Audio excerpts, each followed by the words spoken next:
My parents sold the family home without telling me to fund my sister's $150,000 dream wedding. They called laughing, calling it the best wedding gift ever. I just smiled and told them to check their mailbox. Their smiles vanished when they opened the foreclosure notice I had mailed them and discovered I had been secretly paying for their entire life. My name is Elise, 33 years old and a forensic accountant. Before I continue this story, let me know where you are watching from in the comments below. Hit like and subscribe if you have ever had to stand up to family who underestimated your worth. It was a Tuesday morning when the illusion of my family finally shattered for good. I was standing in the kitchen of my apartment pouring a cup of coffee and preparing for another intensive day, analyzing corporate fraud cases. My phone vibrated on the granite countertop. The caller ID flashed with my mother's name, Patricia. I stared at the screen for a long moment, a familiar knot of anxiety tightening in my stomach. Conversations with my mother rarely brought good news. They usually consisted of backhanded compliments, unreasonable demands, or endless boasting about my younger sister Bethany. Against my better judgment, I took a deep breath, swiped the screen to accept the call, and held the phone to my ear. I did not even get the chance to say hello before her voice pierced through the speaker. "Elise, we have incredible news," Patricia announced, her tone dripping with a theatrical excitement that immediately put me on high alert. I could hear the clinking of glass in the background, followed by the booming laughter of my father Thomas. They were celebrating something, and historically their celebrations usually came at my expense. "We just signed the closing papers," my mother continued, not waiting for me to respond. "We sold the family home. The buyer gave us an incredible all-cash offer, and we simply could not refuse." I stood perfectly still, the coffee mug warming my hands as I processed her words. They had sold the family home. The large, sprawling suburban house where I had grown up. The house that, unbeknownst to them, I had a very personal and legally binding connection to. "Why would you sell the house?" I asked, keeping my voice carefully neutral, betraying absolutely none of the storm brewing inside my mind. "Oh, do not be so sentimental," Patricia scoffed, dismissing my question with her usual breezy arrogance. "We had to do it. Bethany needs the money. She is marrying Spencer Preston Elise. It is going to cost around $150,000, and as the bride's parents, we are expected to cover the lion's share. The family needs the cash, Elise. It is just that simple." I listened to her justify liquidating their primary residence for a single weekend of extravagant partying. Bethany was 29 years old, the undisputed golden child of our family. From the time we were little girls, Bethany had been handed the world on a silver platter, while I was expected to quietly stand in the shadows and applaud her success. I took a slow sip of my coffee.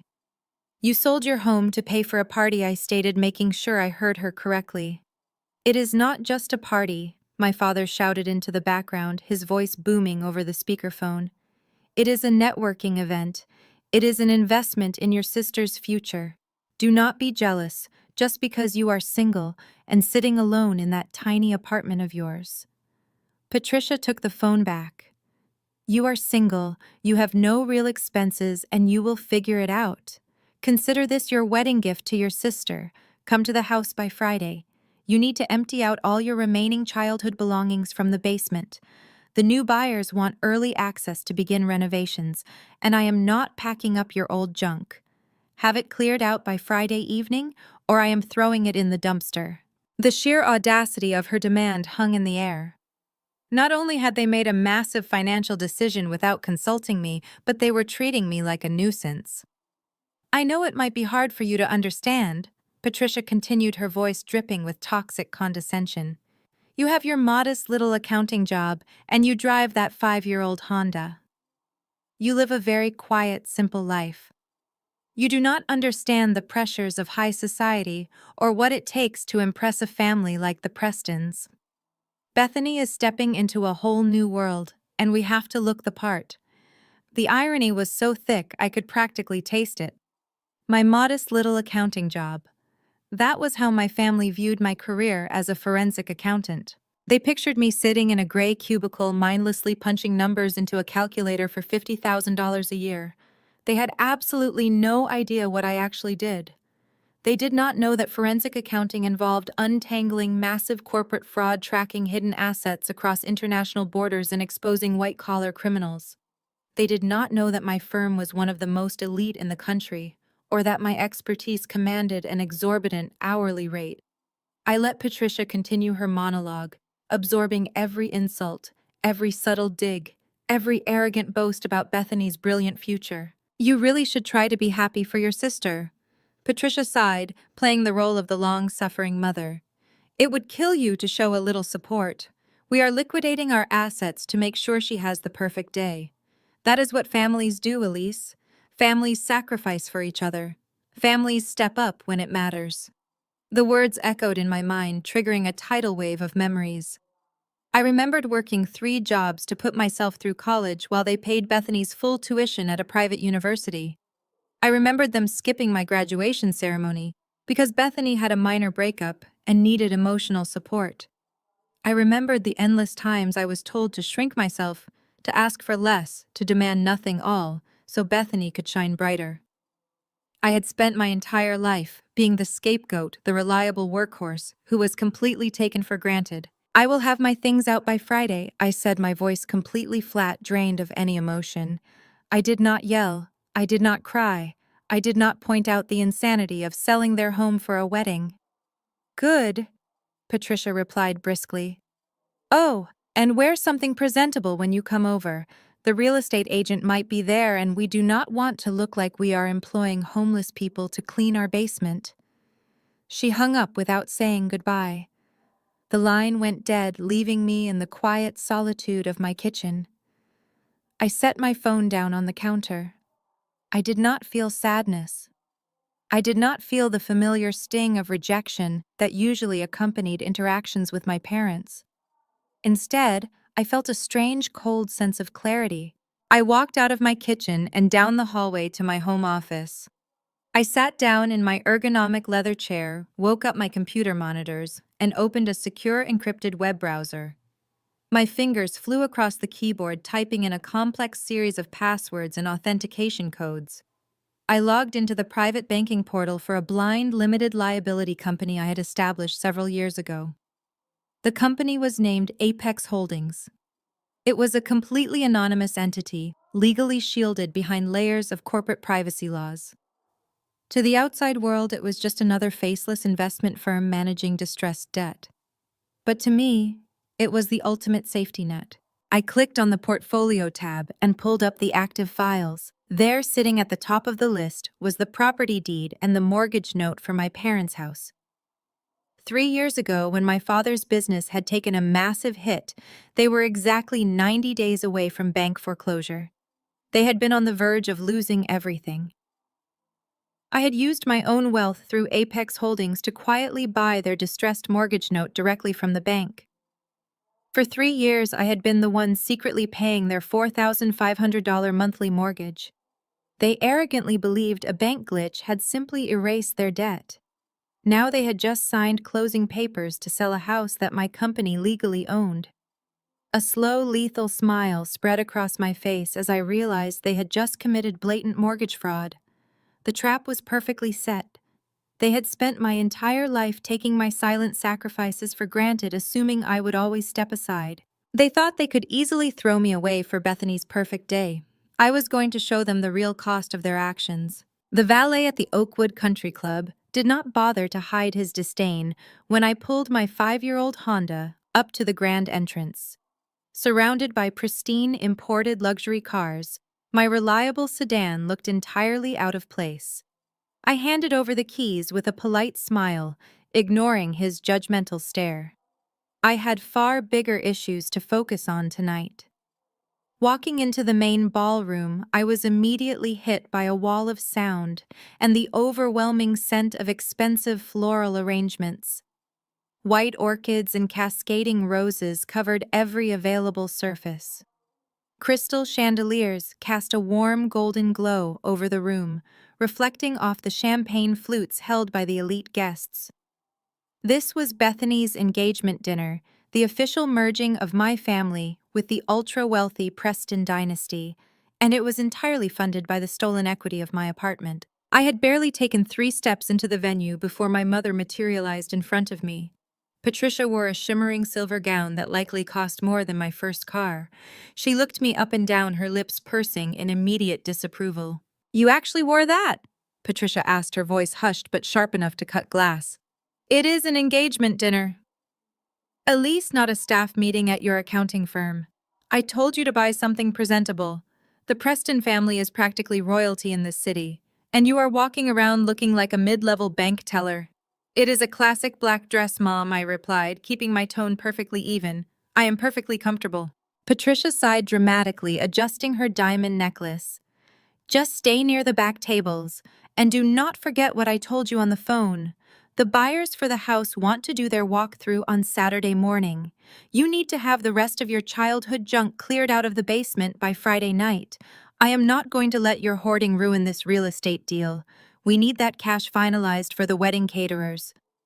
"I will have it handled," I said, maintaining my calm exterior. "Good," Patricia snapped. "Now go find a seat. Thomas is about to give his toast." I navigated through the sea of wealthy guests and found my assigned seat at a small table near the kitchen doors, exactly as my mother had instructed. A few minutes later, the gentle clinking of a silver spoon against crystal echoed through the ballroom. The room quieted down as my father Thomas stood at the head table. He beamed with arrogant pride, adjusting his tailored tuxedo jacket before looking out over the crowd. "Family, friends, and our esteemed new relatives, the Prestons," Thomas began, his voice projecting across the room. "We are gathered here tonight to celebrate the union of my beautiful daughter Bethany and her wonderful fiancé Kevin. When Bethany came to me and said she wanted a destination wedding in Aspen, I knew I had to make it happen. As a father, you do whatever it takes to give your little girl the world." The guests let out a collective murmur of approval. Kevin's parents, seated directly next to Thomas, nodded with polite admiration. "I have always prided myself on my brilliant real estate acumen," Thomas continued, puffing out his chest. "Knowing the market, timing the market, making the hard choices." Patricia and I decided to liquidate one of our prime residential assets this week, just to ensure this wedding is the spectacular event these two young people deserve. We sold the family home, taking advantage of a booming market to fund this beautiful new beginning. That is what family is all about. Sacrifice, smart investments, and unconditional love. The ballroom erupted into applause. I raised my water glass to my lips to hide the cold, calculated smile forming on my face. Thomas genuinely believed he was a financial genius. He was standing in a room full of millionaires bragging about selling a property he did not legally own, free and clear, completely oblivious to the fact that the actual lien holder was sitting at the back table drinking tap water. As dinner was served, Bethany and Kevin began making their rounds to greet the guests. Bethany looked radiant in a custom white silk gown, her massive engagement ring catching the light with every movement. Kevin walked beside her with the inherent swagger of a man who had never been told no in his entire life. They eventually made their way to the back of the room, stopping at my table. Kevin's parents trailed right behind them, eager to meet the sister they had heard so little about. Elise, Bethany announced loudly, ensuring her voice carried to the nearby tables. "I am so glad you could make it away from your spreadsheets for one night." Kevin chuckled, wrapping his arm around Bethany's waist. "Yes, Bethany tells me you are quite the number cruncher. She said you actually drove your 5-year-old Honda here tonight. You really should let my father's dealership set you up with a proper vehicle. We could probably arrange a payment plan that fits a modest accounting salary." Kevin's mother let out a soft, patronizing laugh. "It is so refreshing to meet someone who lives such a simple, uncomplicated life," she said, her eyes scanning my unbranded dress. "Bethany is always telling us how you prefer to stay in the background. It must be nice not having the pressure of managing large estates or high society events." "I am very satisfied with my career," I replied, my voice steady and completely unbothered. "Forensic accounting keeps me highly engaged. We uncover a lot of interesting hidden details." Bethany rolled her eyes, clearly annoyed that I was not cowering in embarrassment. "Elise has always been the boring, practical one," Bethany declared to her future in-laws. Do you remember when we wanted to take that big family trip to Europe 5 years ago, and Elise refused to pitch in because she was too busy crying over her state college loans? Mom and Dad had to pay for my entire semester abroad because Elise was being so incredibly selfish with her little entry-level paychecks. It was a masterful piece of gaslighting. The reality was that I had worked 60-hour weeks to pay my own way through school because Thomas and Patricia had drained my college fund to buy Bethany a brand new luxury SUV for her high school graduation. But I did not correct her. I simply let them build their house of lies, knowing exactly how fragile the foundation was. Kevin's parents exchanged a sympathetic look with Bethany, clearly viewing me as the bitter, unsuccessful sibling. "Well," Kevin's father said, clearing his throat, "it is wonderful that Thomas and Patricia have the resources to support Bethany so fully. Liquidating real estate to fund a wedding is a bold, generous move. We value a family that understands proper financial strategy." "They certainly understand strategy." I agreed, holding his gaze for a second longer than was socially comfortable. As Kevin's parents moved away to speak with another guest, Bethany's fake smile instantly dropped. She grabbed my arm and pulled me away from the table, dragging me toward a secluded alcove near the restrooms. The sweet, glowing bride persona vanished, replaced by the demanding, entitled sister I knew all too well. "Listen to me very carefully," Bethany hissed, her voice dropping to a harsh whisper. "The venue manager just pulled me aside. They severely underestimated the alcohol consumption for the cocktail hour, and the open bar tab is already $4,000 over the initial deposit." "That sounds like a planning oversight," I said mildly. "You should probably have Dad put his card on file." "Dad is busy entertaining my future in-laws." Bethany snapped, her eyes flashing with pure entitlement. "I am not going to embarrass him by asking for more money right now. You are going to cover it." I raised an eyebrow. "You want me to pay a $4,000 bar tab for a wedding I am not even participating in?" "You owe me, Elise," she demanded, poking her perfectly manicured finger into my shoulder. "You are not a bridesmaid. You refuse to help me pick out floral arrangements. You are doing absolutely nothing to contribute to this wedding. The least you can do as my sister is cover a minor venue fee so my night is not ruined. Do not be a cheap, selfish brat. Hand over your card." I looked at my younger sister. She was flushed with anger, completely convinced of her own superiority, believing she had successfully bullied me into submission once again. She thought $4,000 was a massive sacrifice for a lowly accountant. She had no idea that $4,000 was less than what I billed my corporate clients for a single hour of forensic consultation. I reached into my small clutch purse. My fingers brushed against my standard bank debit card, but I bypassed it. Instead, I pulled out my solid metal matte black high-tier corporate card, tied directly to my personal wealth management account. It had absolutely no spending limit. I handed the heavy metal card to her. "Have the venue manager run this," I said calmly. Bethany snatched the card out of my hand without even looking at it. Finally, she scoffed, turning on her heel. "See, that was not so hard. Maybe if you were this cooperative all the time, Mom and Dad would actually be proud of you. Try not to embarrass us for the rest of the night." She strutted away, disappearing into the crowd of wealthy guests, completely oblivious to the weapon I had just handed her. I did not care about the $4,000. It was a drop in the ocean. What I cared about was the timeline. I stood in the quiet alcove and pulled my phone from my purse. I opened my encrypted messaging app and selected the contact for David, my lead corporate attorney. I typed a single precise message. "They took the bait. Freeze their real estate escrow account immediately." I hit send and watched the message mark as delivered. My father thought he was a genius. My sister thought she was a queen. My mother thought I was a failure.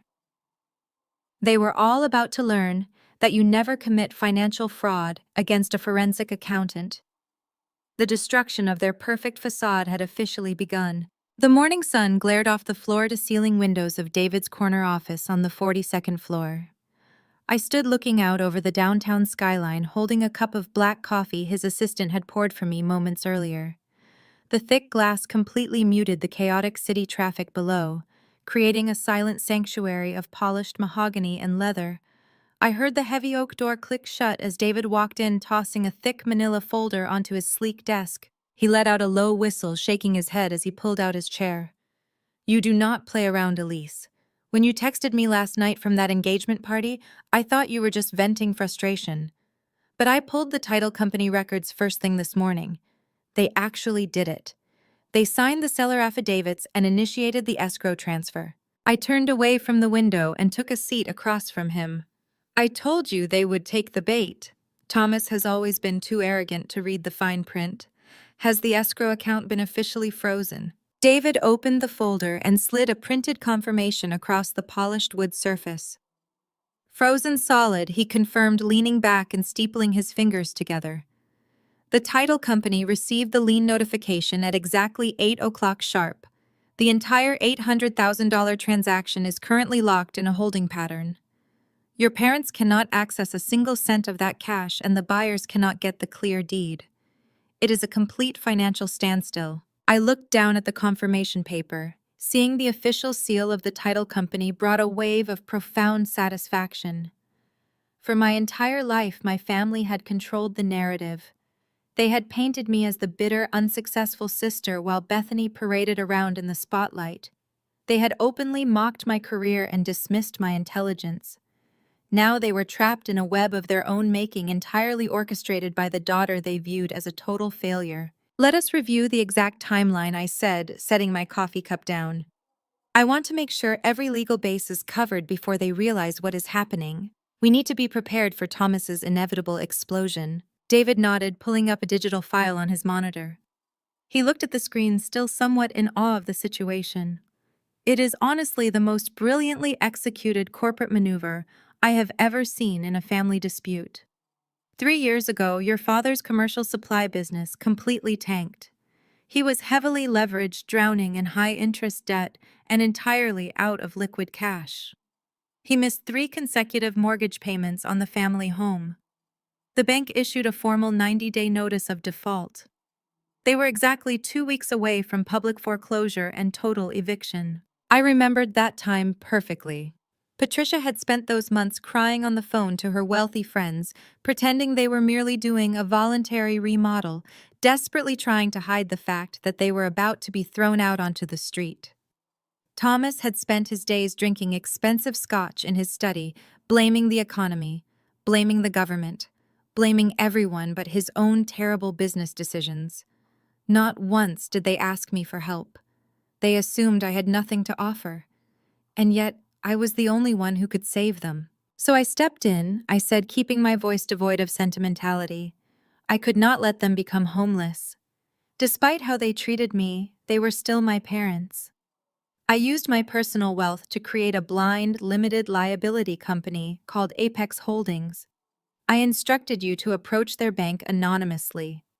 We purchased their distressed mortgage note directly from the lender for pennies on the dollar. Apex Holdings became the sole legal lien holder on their property. And you never told them? David added, shaking his head in disbelief.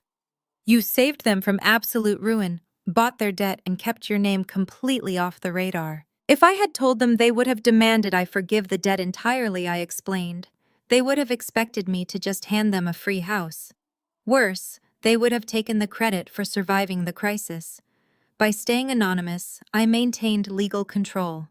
For the past 3 years, my company has held their mortgage. For the past 3 years, I have been the one quietly paying their $4,500 monthly mortgage out of my own pocket, just to keep the property out of default and keep a roof over their heads. David scrolled down his screen. That is the part that still amazes me. They stopped receiving bank statements because the bank sold the debt to your company.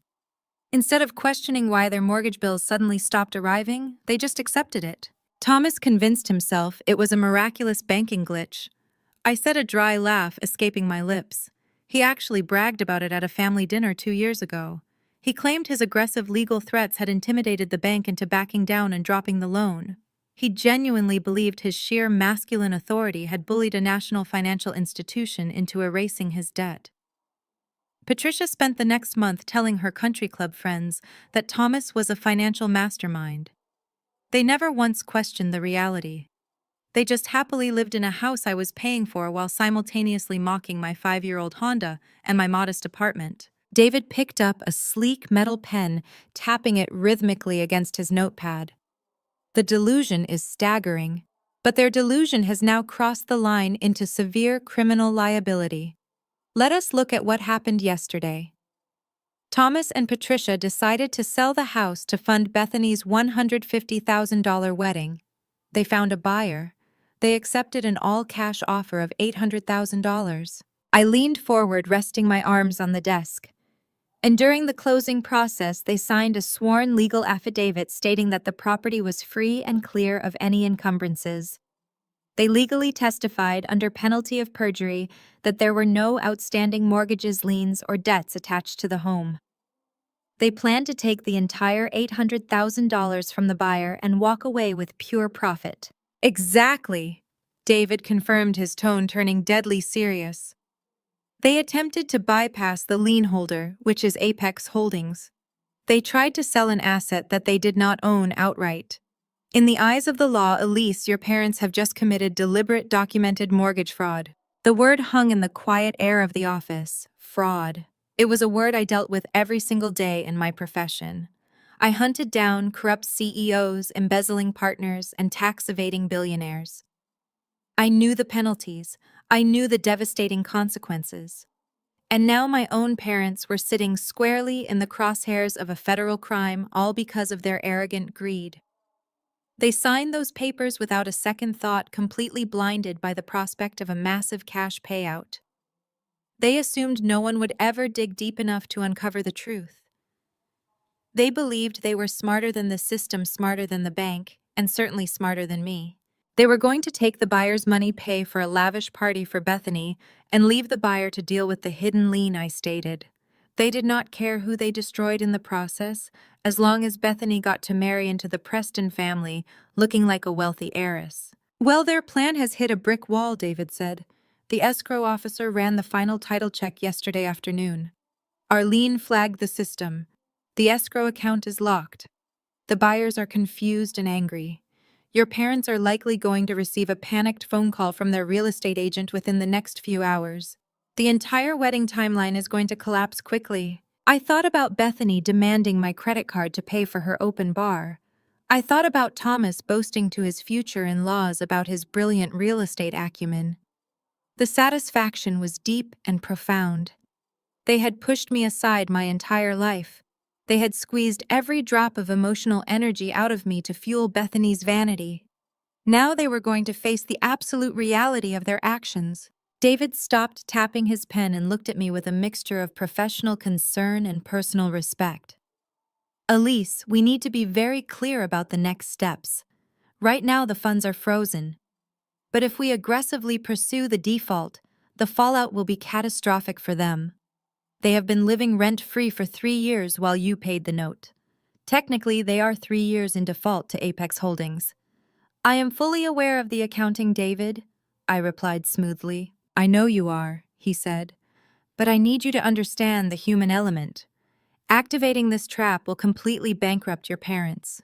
They will have absolutely zero access to that $800,000. The buyers will likely sue them for breach of contract and fraud. They will lose the house, they will lose the money, and they will face severe legal peril. This is not just a family argument anymore. This is total financial annihilation.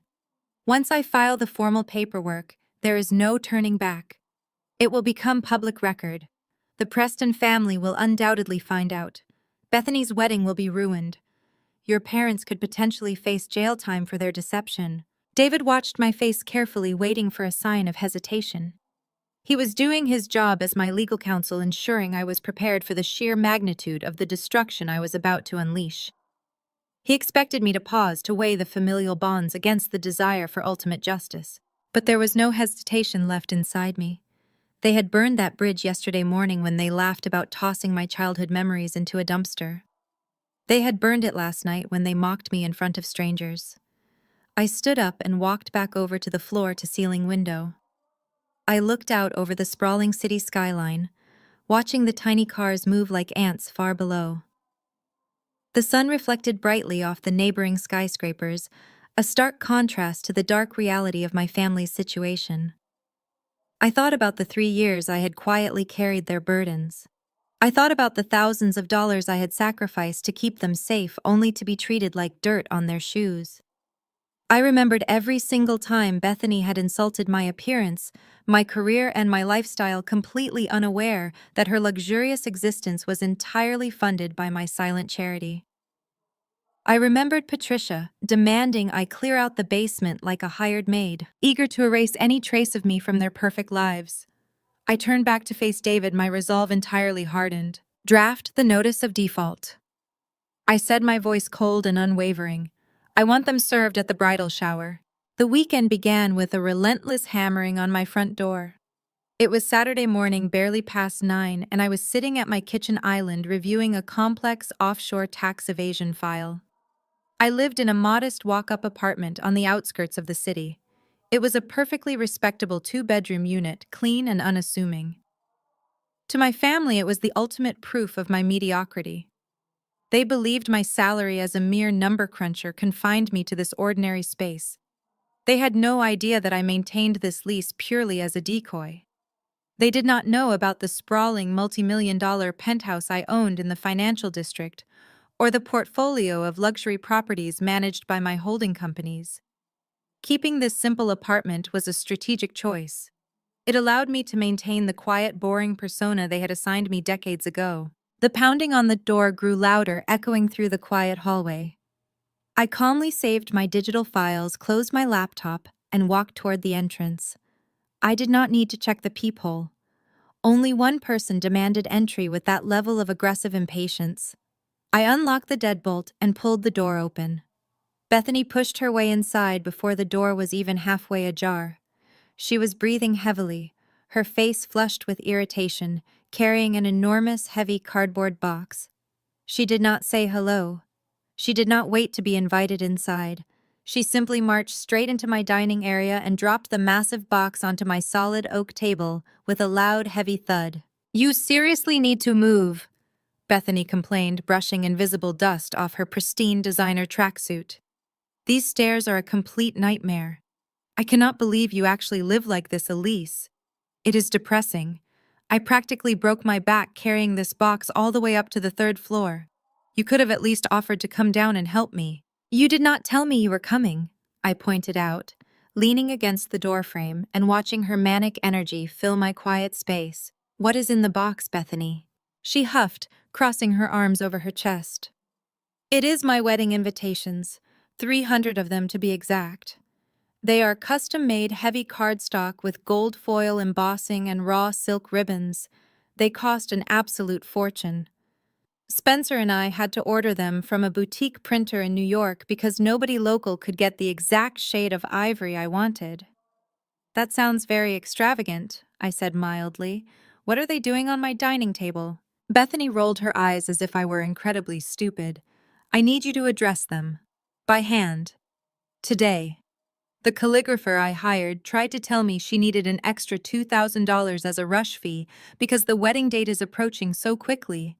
Can you believe the absolute greed of some people? I told her exactly where she could shove her rush fee.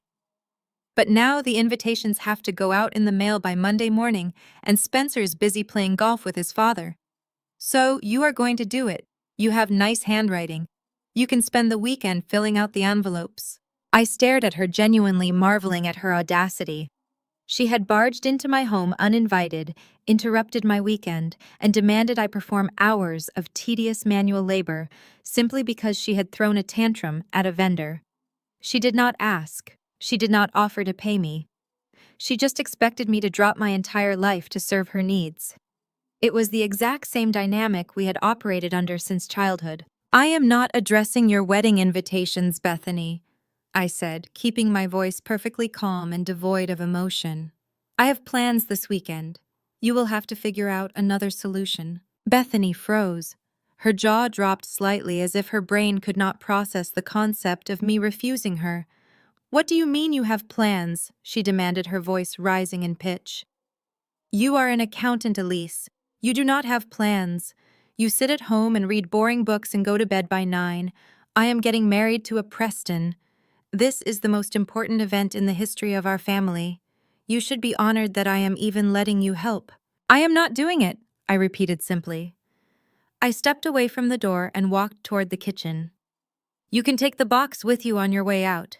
The denial acted like a match dropped on dry kindling. Bethany's face twisted into an ugly mask of rage. She followed me into the kitchen, her voice growing louder and more frantic. "This is exactly why Mom and Dad cannot stand you, Elise. You are so unbelievably selfish. I am asking for one tiny favor to help save the family money, and you are acting like a total martyr. You did not even offer to be in the bridal party. You drove that pathetic, embarrassing car to my engagement dinner. You are completely useless to this family." Her words were designed to hurt, to hit the old familiar bruises that our parents had spent a lifetime creating. But forensic accounting requires a person to look past the noise, past the emotional manipulation, and focus solely on the facts. The fact was that Bethany was panicking. The pressure of maintaining her perfect image was cracking her facade. She was bleeding money her vendors were likely threatening to quit, and she desperately needed someone to absorb the stress. Unfortunately for her, my days of absorbing her toxic fallout were permanently over. I poured myself a glass of water, taking a slow sip. "Your lack of planning is not my emergency, Bethany. If you could not afford the calligrapher, you should have chosen a cheaper invitation. Now pick up your box and leave my apartment." "You are just jealous!" Bethany shrieked, slamming her hand down on the kitchen counter. "You have always been jealous of me. Mom and Dad always knew you would end up exactly like this. A bitter, lonely spinster who amounts to absolutely nothing. You sit in your cheap little apartment judging me because I actually found someone who loves me. Because I am marrying into a family with actual power and influence. You will never have what I have. You will never be anything but a miserable background character in my life." I watched her chest heave as she gasped for air. She was throwing a full-blown temper tantrum, a grown woman screaming in my kitchen because she could not get her way. She expected me to shrink. She expected me to start crying, to apologize, to yield to her demands, just to keep the peace. That was the old Elise. The old Elise would have sat down with a pen and ruined her weekend writing out 300 addresses to avoid a family war. But the woman standing in front of her was the CEO of Apex Holdings. The woman standing in front of her held the power to destroy her entire reality with a single phone call. "Are you finished?" I asked, my voice barely above a whisper, yet holding enough cold authority to make her flinch. Bethany stared at me, her eyes wide with furious disbelief. My complete lack of an emotional response infuriated her more than any insult could have. She wanted a fight. She wanted to break me down. Unable to elicit the reaction she craved, her anger boiled over into physical destruction. She spun around, her eyes landing on a small wooden side table near the entryway. Resting on top of the table was a delicate hand-painted ceramic vase. "Fine," Bethany snarled. "Have your pathetic, lonely weekend. I do not need your help anyway. I will just hire someone else to do it because, unlike you, my future husband actually has money." As she stormed toward the front door, she deliberately swung her arm out, striking the vase with the back of her hand. The ceramic vessel flew off the wooden table and crashed violently onto the hardwood floor. The sound of shattering pottery echoed sharply through the apartment. Hundreds of jagged blue and white shards scattered across the entryway. Bethany paused in the open doorway, looking down at the broken pieces with a triumphant, malicious smirk. "Oops," she sneered, completely unapologetic. "Do not cry over it, Elise. It is just a cheap piece of junk. You can buy another ugly vase at a discount store. Consider it a lesson in being more supportive of your family." She stepped out into the hallway and slammed the heavy front door behind her. The walls actually vibrated from the force of the impact. The silence that followed was absolute, a stark contrast to the chaotic screaming that had filled the room seconds before. I stood in the kitchen for a long moment, my breathing steady, my pulse perfectly calm. I walked slowly over to the entryway and looked down at the destruction. Bethany thought she had just broken a mass-produced piece of department store decor. She believed my life was as cheap and meaningless as the insults she threw at me. I knelt down on the hardwood floor, carefully avoiding the sharpest edges. I reached out and picked up a large curved shard of porcelain. I traced my thumb over the intricate hand-painted cobalt blue designs. It was not a cheap piece of junk. It was an authentic late 19th century Ming Dynasty antique. I had purchased it at an exclusive private auction in London 2 years ago. It was a rare culturally significant artifact, and it had cost me exactly $12,000. I did not feel angry. I did not feel violated. As a forensic accountant, I viewed every interaction as a transaction, a simple exchange of debts and credits. Bethany had just incurred a massive personal liability. I stood up, brushing a speck of dust from my trousers. I walked back into my home office and sat down at my computer. I opened the encrypted financial ledger for Apex Holdings, navigating to the specific subfolder designated for my parents' estate. I opened the spreadsheet that tracked their impending financial ruin. I added a new line item under the pending legal debt collection file. I typed in the description of the shattered antique and entered the exact replacement cost. $12,000. My family thought they were dealing with a pushover. They thought they could walk into my home, demand my labor, insult my existence, and destroy my property without any consequences. They were entirely oblivious to the fact that every single transgression was being meticulously documented, legally verified, and added to the crushing weight of the trap that was about to snap shut on their perfect, greedy lives. I saved the document, closed the laptop, and went back to the kitchen to sweep up the floor, feeling nothing but cold, absolute anticipation for the devastation to come. The dustpan clicked into the trash bin, swallowing the last fragments of the shattered Ming Dynasty vase. I washed my hands at the kitchen sink, watching the cold water spiral down the drain, mirroring the exact trajectory my family's financial future was currently taking. It was Wednesday morning, precisely 48 hours before the deadline Patricia had given me to clear out my childhood belongings. I was seated at my mahogany desk, reviewing a corporate embezzlement file for a client in London, when my phone vibrated across the smooth wood surface. The caller ID flashed with my mother's name, Patricia. Her timing was impeccably predictable. Title companies usually ran their final encumbrance checks 72 hours before a scheduled closing. They were right on schedule. I let it vibrate 3 times before picking it up. I pressed the phone to my ear and answered with a calm, measured tone. "Hello, Mom." I did not get a greeting in return. I was immediately assaulted by the sound of ragged, hysterical breathing. Patricia was pacing. I could hear the sharp, aggressive click of her designer heels striking the marble floor of the family home. "Elise, you have to help us. It is an absolute disaster, a complete catastrophe. Everything is falling apart, and your father is having a minor cardiac event in his study. You have to do something right now." Her voice was pitched an octave higher than normal, completely stripped of the arrogant country club drawl she had used at the engagement dinner. This was raw, unfiltered panic. The kind of panic that only hits people who have spent their entire lives living above their means when the bill finally comes due. "Take a breath, Mom," I said smoothly, leaning back in my leather chair. "What exactly is falling apart? Is it the house sale?" "Yes, it is the house sale," she shrieked, the sound distorting through the phone speaker. "We were supposed to close tomorrow. The buyers signed everything. The funds were supposed to hit our bank account by Friday morning. But the title company just called your father. They froze the escrow account. They froze the entire $800,000, Elise. The money is just sitting there in some legal purgatory, and we cannot touch a single cent of it." I kept my facial expression entirely blank, staring out the window at the morning traffic far below my penthouse. "Why would they freeze the escrow account?" I asked, feigning mild curiosity. "Did Dad forget to sign a disclosure form?" "It is not a disclosure form," Patricia snapped, her voice vibrating with genuine rage. "It is a lien. Some shadowy, parasitic corporate entity slapped a massive lien on our property. Apex Holdings. Have you ever heard of them?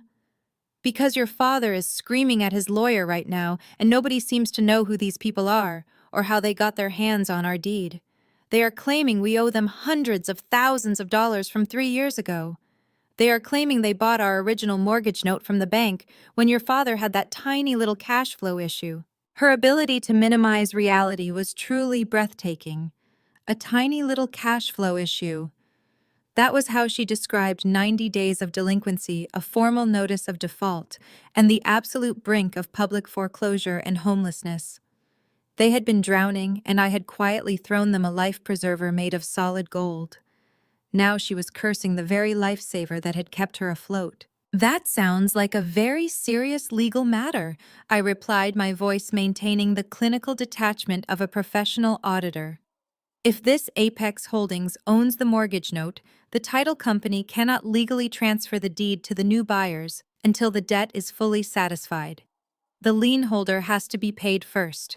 That is standard real estate law, Mom. I do not care about real estate law, Elise, she screamed. I care about Bethany's wedding. Do you not understand the timing of this? We have to pay the vendors in Aspen by tomorrow afternoon. The wedding planner just sent us the final invoice for the non-refundable deposits. The catering company, the floral designers, the string quartet, the private transportation.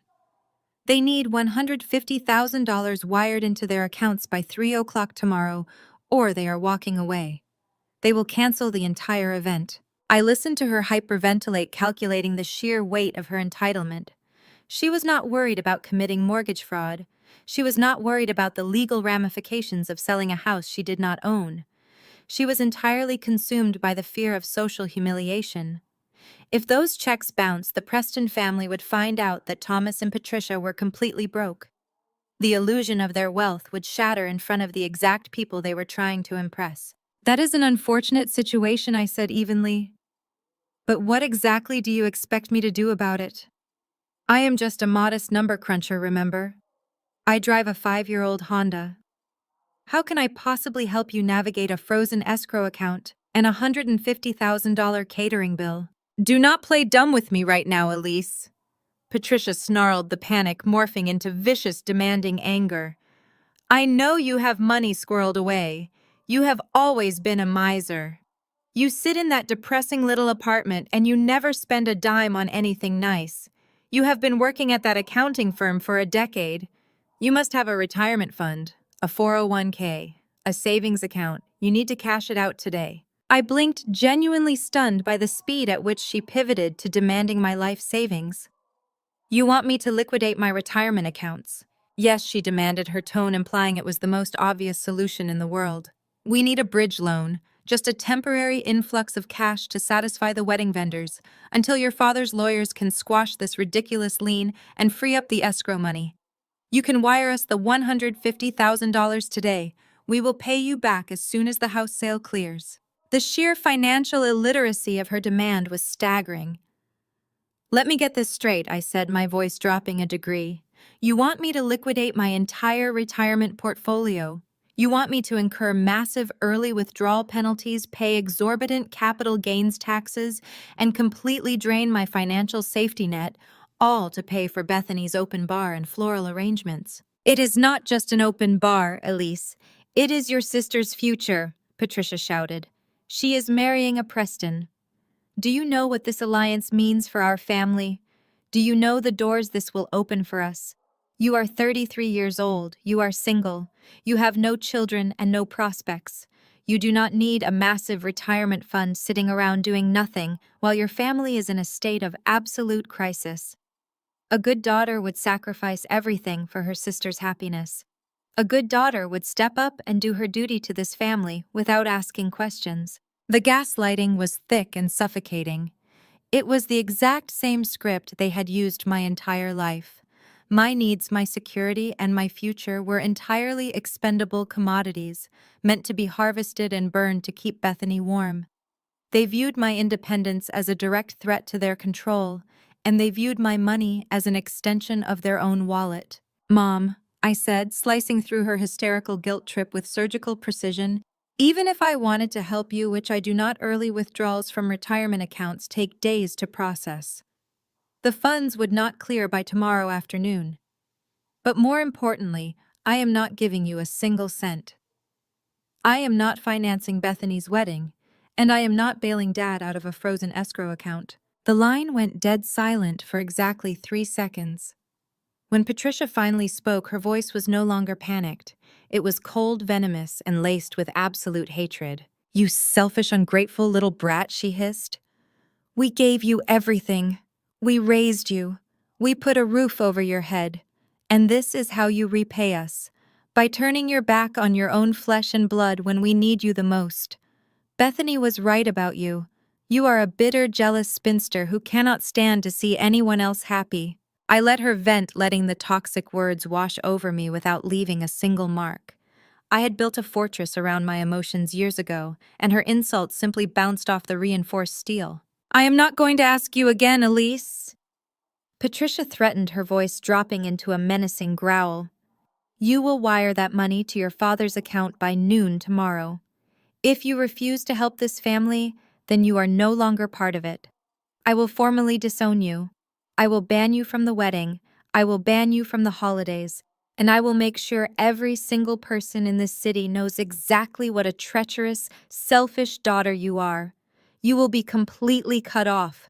You will be dead to us. Do you understand me?" She breathed heavily into the receiver, waiting for the familiar sound of my submission. She expected me to crumble under the threat of total isolation. She thought the idea of losing them would terrify me into compliance. She had absolutely no idea that I had been praying for this exact moment for over a decade. I looked at the digital clock on my computer monitor. It was 10:15 in the morning. The trap was locked. The escape routes were blocked. The financial devastation was completely inevitable. "I accept your terms," I said calmly. "What?" Patricia gasped, the word catching in her throat as her brain failed to comprehend my response. "I accept your terms, Mom. Consider me formally disowned. I will not be at the house on Friday to clean out the basement, and I will not be at the wedding. Good luck with the escrow account." "Elise, do not you dare hang up on me," she screamed, her voice reaching a pitch of sheer terror as she realized her ultimate threat had completely backfired. "Elise, you listen to me right now." I pulled the phone away from my ear, hovered my thumb over the red end call button, and pressed it down. The call disconnected instantly. I set the phone face down on the desk and let out a long, slow breath. The silence in my office was absolute and beautiful. I had just severed the final chain. They were entirely on their own, completely bankrupt, facing massive legal peril, and totally unaware that the daughter they just disowned was the CEO of the company holding their financial execution orders. I turned back to my computer monitors, opened my email client, and began typing a message to my attorney. The wedding shower was fast approaching, and David needed to finalize the legal service documents. Bethany and Patricia were about to have a very memorable party. The following morning, the atmosphere inside Vanguard Financial Forensics was a temple of quiet, highly paid efficiency. I crossed the polished marble floors, acknowledging the respectful nods from staff. My corner suite reflected my true status as the top forensic wealth manager in the entire firm. I had spent the past decade tearing apart corporate fraud and recovering hundreds of millions for high-net-worth clients. My parents, however, firmly believed I was a glorified data entry clerk sitting in a windowless cubicle. I settled into my ergonomic chair, sipping a freshly brewed espresso. I assumed Patricia and Thomas were currently scrambling to find another victim to bleed dry for Bethany's wedding deposits. I had vastly underestimated their sheer, truly unadulterated, utter desperation. I was halfway through a complex asset recovery file when my intercom buzzed. My executive assistant, Sarah, spoke, her usually calm voice laced with undeniable panic. "Elise, an older couple claiming to be your parents, bypassed building security downstairs. They are currently in the main lobby, refusing to leave and demanding an immediate audience with Marcus." I paused, my hands freezing over my keyboard. Marcus Thorne was the senior managing partner, someone who did not tolerate disruptions. Sarah continued, dropping to an anxious whisper. "They are telling everyone within earshot that you are experiencing a severe psychiatric emergency and that they need to arrange a financial intervention." A cold wave of clarity washed over me. My parents were not simply greedy, they were actively malicious. Faced with a frozen escrow account and wedding vendors demanding $150,000, Thomas and Patricia had decided to attack my professional livelihood. They believed they could march into an accounting firm, paint me as mentally incompetent, and con my employer into handing over my salary. I stood up, smoothing my tailored charcoal blazer. "Do not call security just yet, Sarah," I instructed calmly. "I will handle this personally." I walked out of my suite and moved silently toward the glass-walled reception atrium. As I rounded the corner, the sound of my mother's shrill weeping echoed off the marble walls. Several junior accountants were staring in wide-eyed shock. Patricia wore a dark designer dress, clutching a tissue to her chest as she sobbed. Thomas stood beside her, his posture rigid. They had somehow managed to corner Marcus himself. The managing partner stood near the reception desk, his arms crossed, his expression a mixture of profound confusion and rising irritation. He handled multinational mergers and was currently being subjected to a soap opera. I stepped behind a large potted plant, staying completely out of sight, allowing them to dig their own professional graves. "Marcus, please, you have to understand the sheer gravity of this tragedy," Thomas was saying, projecting his voice across the lobby. "Our daughter Elise has always been fragile. Recently, she has suffered a complete and total psychotic break. She thinks she has money she does not possess, and she is actively trying to sabotage her younger sister's wedding out of pure spite. We are desperate, Marcus. We are looking into securing an emergency psychiatric hold, but the medical specialists require an immediate massive upfront retainer for her residential care facility." Patricia let out a loud, tragic wail. "It is tearing our family apart," she sobbed, dabbing her dry eyes. "We know Elise has been working here as a humble clerk for years. We know companies like yours have emergency hardship funds or payroll advance programs for low-level employees. We are begging you. We need you to authorize an immediate payroll advance of $150,000 wired directly into our joint family account. It is the only way we can secure her a spot in the medical facility by 3 o'clock today. Please release her earnings to us right now to save her life." I stood silently marveling at the specific dollar amount they had requested. $150,000. The exact sum required to pay off Bethany's wedding vendors.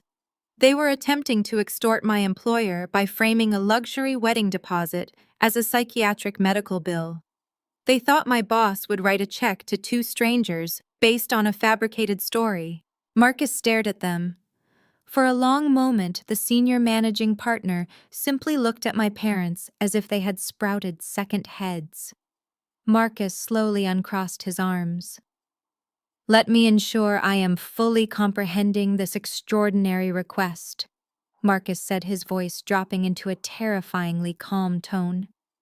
"You bypassed security, interrupted my workday, and are now standing in my lobby claiming that Elise is a low-level clerk suffering a psychotic break. You are asking me to wire $150,000 of corporate funds directly to you based solely on your verbal assertion that she needs residential medical care." "Exactly," Thomas said, puffing out his chest. "We are her legal guardians in this crisis. We are taking full control of her finances for her own good. We need that money wired by noon. You are saving a troubled woman from herself." Marcus let out a sharp laugh. "You people are either the most brazen scam artists I have ever encountered, or you are profoundly stupid. Elise is not a low-level clerk. Elise is a senior partner at this firm. She is our lead forensic wealth manager. She bills out at $1,200 an hour. She personally commands a client portfolio worth over $4 billion. Furthermore, I had breakfast with her 2 hours ago, and I can assure you her mental faculties are sharper than anyone else in this entire building. She is entirely lucid, incredibly successful, and independently wealthy. If you think you can commit blatant wire fraud by spinning a fake medical crisis, you have severely misjudged your audience." Patricia's mouth dropped open. The theatrical tissue slipped from her fingers. Thomas physically recoiled, his face draining of all color. "A senior partner," Patricia stammered, her voice completely devoid of its previous tragic tone. "That is impossible. She is just a glorified tax preparer. She drives a horrible old car. She lives in a cheap apartment. You are lying to us." I am not in the habit of lying to trespassers, Marcus stated, his tone turning absolutely lethal.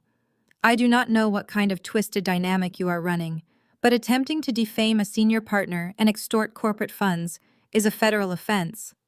I am going to give you exactly 30 seconds to turn around and exit this building. If I see your faces in this lobby after that time expires, I am personally pressing charges for attempted extortion and trespassing. Now get out of my firm. Thomas and Patricia stood frozen, their grand plan collapsing into a pile of humiliating ashes. The junior accountants were actively whispering and pointing. The public humiliation they feared so deeply was happening right in front of them, entirely brought on by their own actions. Thomas grabbed Patricia's arm, his face turning a mottled red. He opened his mouth to argue, but Marcus took a single intimidating step forward, reaching for the security phone. Defeated, terrified, and completely exposed, my parents turned around and sprinted toward the elevator banks. They scrambled into the open car, desperately hitting the lobby button to escape the judging stares. I stepped out from behind the plant and walked over to Marcus as the elevator doors slid shut. He turned to me, raising a single eyebrow. "Family reunion?" he asked dryly. "I apologize for the disruption, Marcus," I said, maintaining my professional composure. "They are currently facing a severe financial crisis involving mortgage fraud, and they are grasping at increasingly desperate and illegal straws to fund my sister's wedding." Marcus nodded. "Well, they certainly possess a remarkable level of audacity.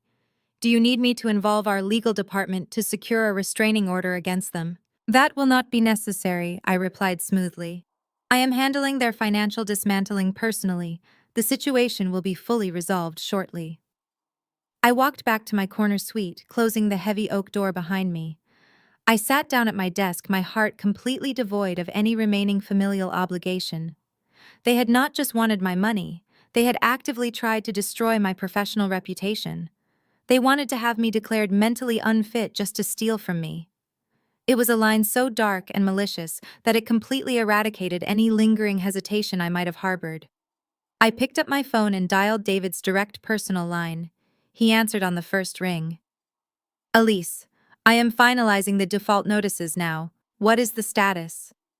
I stared at the city skyline, my voice as cold as ice. "Accelerate the foreclosure timeline, David. Do not wait for the standard grace period.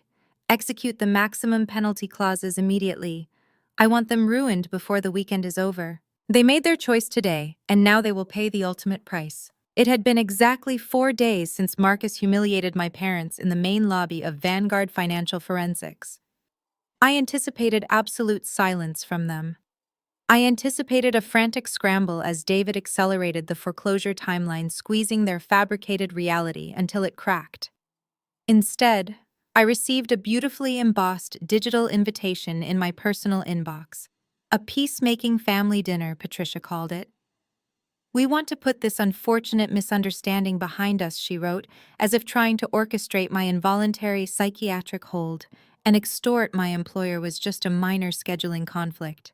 She mentioned that Spencer and his parents, the esteemed Preston family, would be joining us. I knew exactly what this was. It was a calculated ambush. Their assets were locked, and the foreclosure hammer was swinging down fast. They needed cash, and they needed me, surrounded by high society witnesses, to leverage intense social pressure. I accepted the invitation without hesitation.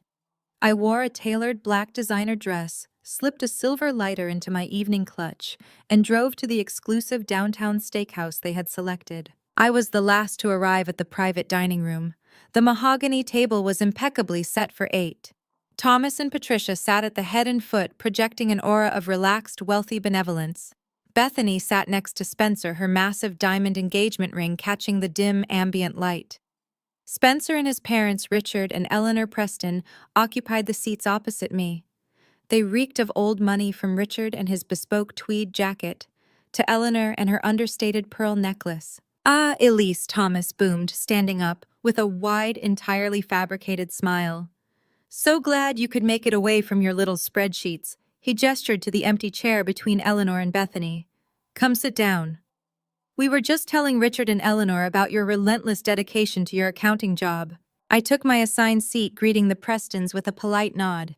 Eleanor Preston looked me over, her sharp eyes calculating my worth in a matter of seconds. Bethany tells us you live quite modestly, Elise. It must be nice to avoid the heavy burdens of managing large estates and significant assets.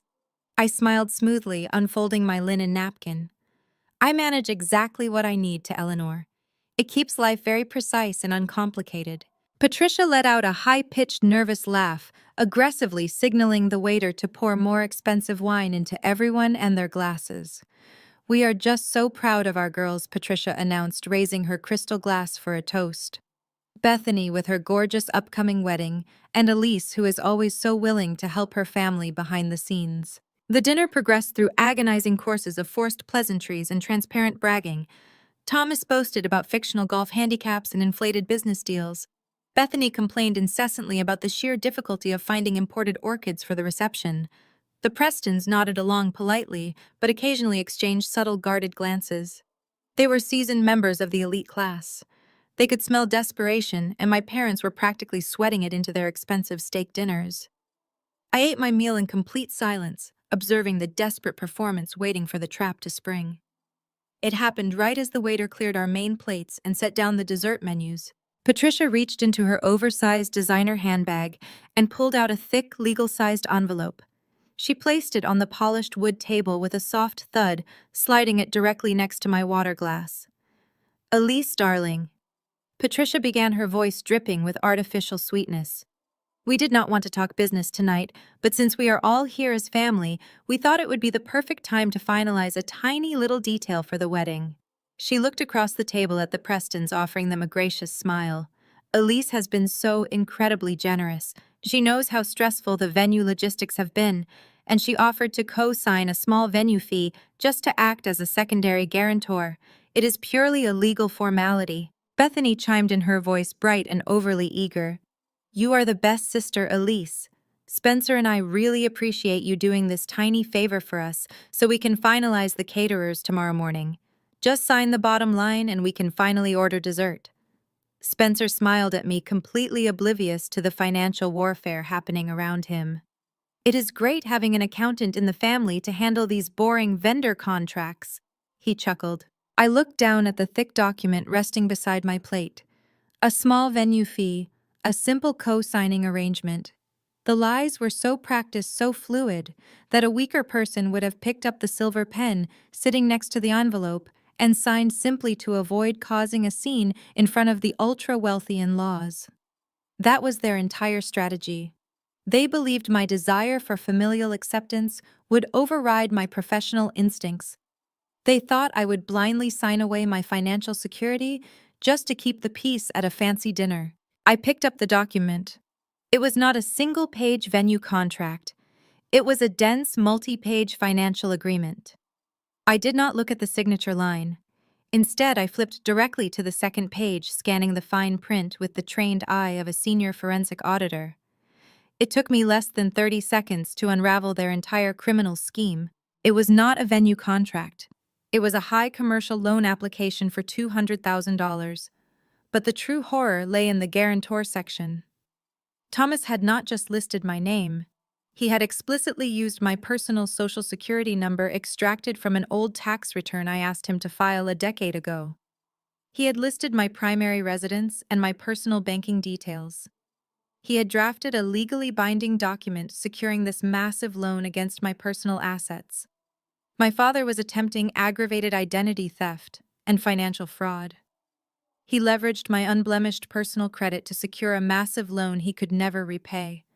I kept my face perfectly still. I did not gasp. I did not yell. I simply read the document, absorbing the sheer magnitude of their betrayal. They were willing to destroy my financial future just to maintain the illusion of their wealth for one single night. "Well?" Thomas prompted, his voice tight with suppressed panic. "Just sign it right there by the red tab, Elise. Let us get this out of the way so we can celebrate." "Eleanor." Preston leaned forward, her eyes narrowing as she sensed the sudden shift in the room and its energy. "Is everything quite all right, Elise?" she asked, her tone sharp and inquisitive. I placed the fraudulent loan document squarely in the center of my dessert plate. I looked directly into my father, and his eyes, seeing the absolute terror hiding behind his arrogant facade. He knew that I knew. He knew his entire scheme hinged on me remaining the quiet, easily manipulated daughter. "Everything is highly illuminating, Eleanor," I replied smoothly, never breaking eye contact with Thomas. "It appears my parents have a very unique definition of a small venue fee. In my professional experience, a predatory loan secured under a stolen Social Security number is usually classified as aggravated identity theft and felony fraud." The silence in the dining room was instantaneous and absolute. The ambient noise of the restaurant outside seemed to vanish. Bethany let out a sharp, strangled gasp. Spencer dropped his fork. Richard and Eleanor Preston both froze in profound shock. Elise Patricia hissed, her voice vibrating with sheer panic. "Stop making bad jokes! Sign the paper right now! You are embarrassing us!" I did not raise my voice. I did not cause a shouting match. I reached into my evening clutch and pulled out the heavy silver lighter. I flicked the lid open. A bright flame illuminated the terrified faces of my family. I held the flame directly beneath the corner of the fraudulent loan document. The paper caught instantly, the edges curling and blackening, as the fire rapidly consumed my stolen personal information and my father and his forged claims. Thomas lunged forward, his face contorted in absolute horror. "What are you doing?" he screamed, reaching across the table. "That is our money! That is our house!" I held the burning document over my dessert plate, watching the flames devour the lies until the heat licked close to my fingertips.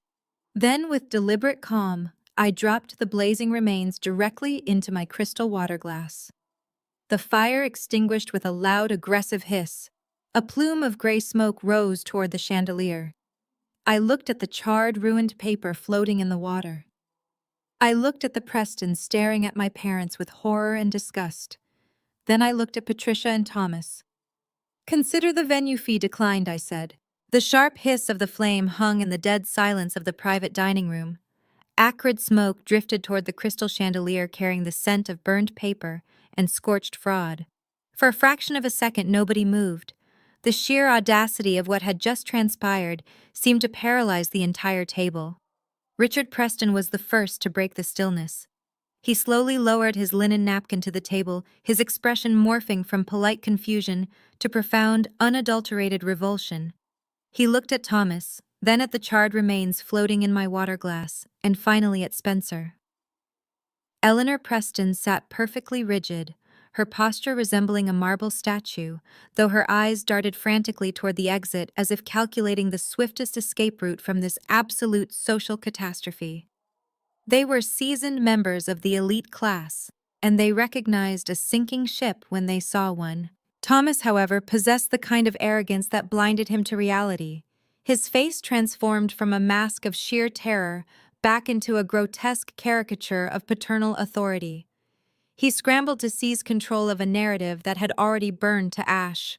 "Elise, what on earth is wrong with you?" he barked, forcing a shaky, booming laugh that echoed awkwardly off the mahogany walls. "Richard, Eleanor, I must deeply apologize for this absurd theatrical display.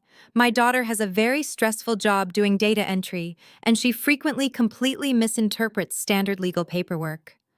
That was simply a basic venue guarantee form. She is prone to these melodramatic attention-seeking outbursts. Please forgive her incredibly poor manners." Bethany did not miss her cue.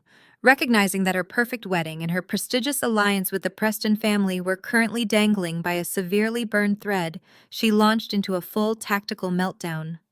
Tears sprang to her eyes with miraculous speed.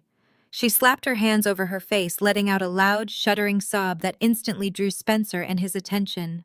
"Spencer," she wailed, grabbing his arm with frantic desperation. "You have to believe me. We had no idea she would do something so unstable. She is just so incredibly jealous of us." Spencer looked entirely out of his depth. He patted Bethany and her shoulder awkwardly, glancing nervously at his mother. "Jealous of what, Bethany?" he asked, his voice tight with extreme discomfort. "Of me!" Bethany cried, leaning heavily against him and turning her tear-streaked face toward Eleanor and Richard. "She has always been exactly like this." She is 33 years old, totally alone, and she absolutely hates seeing me happy. She sits in her depressing little apartment, harboring all this bitter, toxic resentment because she has absolutely nothing going for her. My parents only invited her tonight out of the goodness of their hearts, trying to include her in my magical day. We thought giving her a tiny role in the venue contract would make her feel important and valued. But she just wants to destroy my wedding because no man has ever wanted to marry her.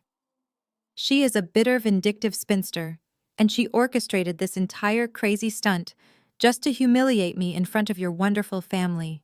Bethany buried her face in Spencer and his jacket, sobbing loudly.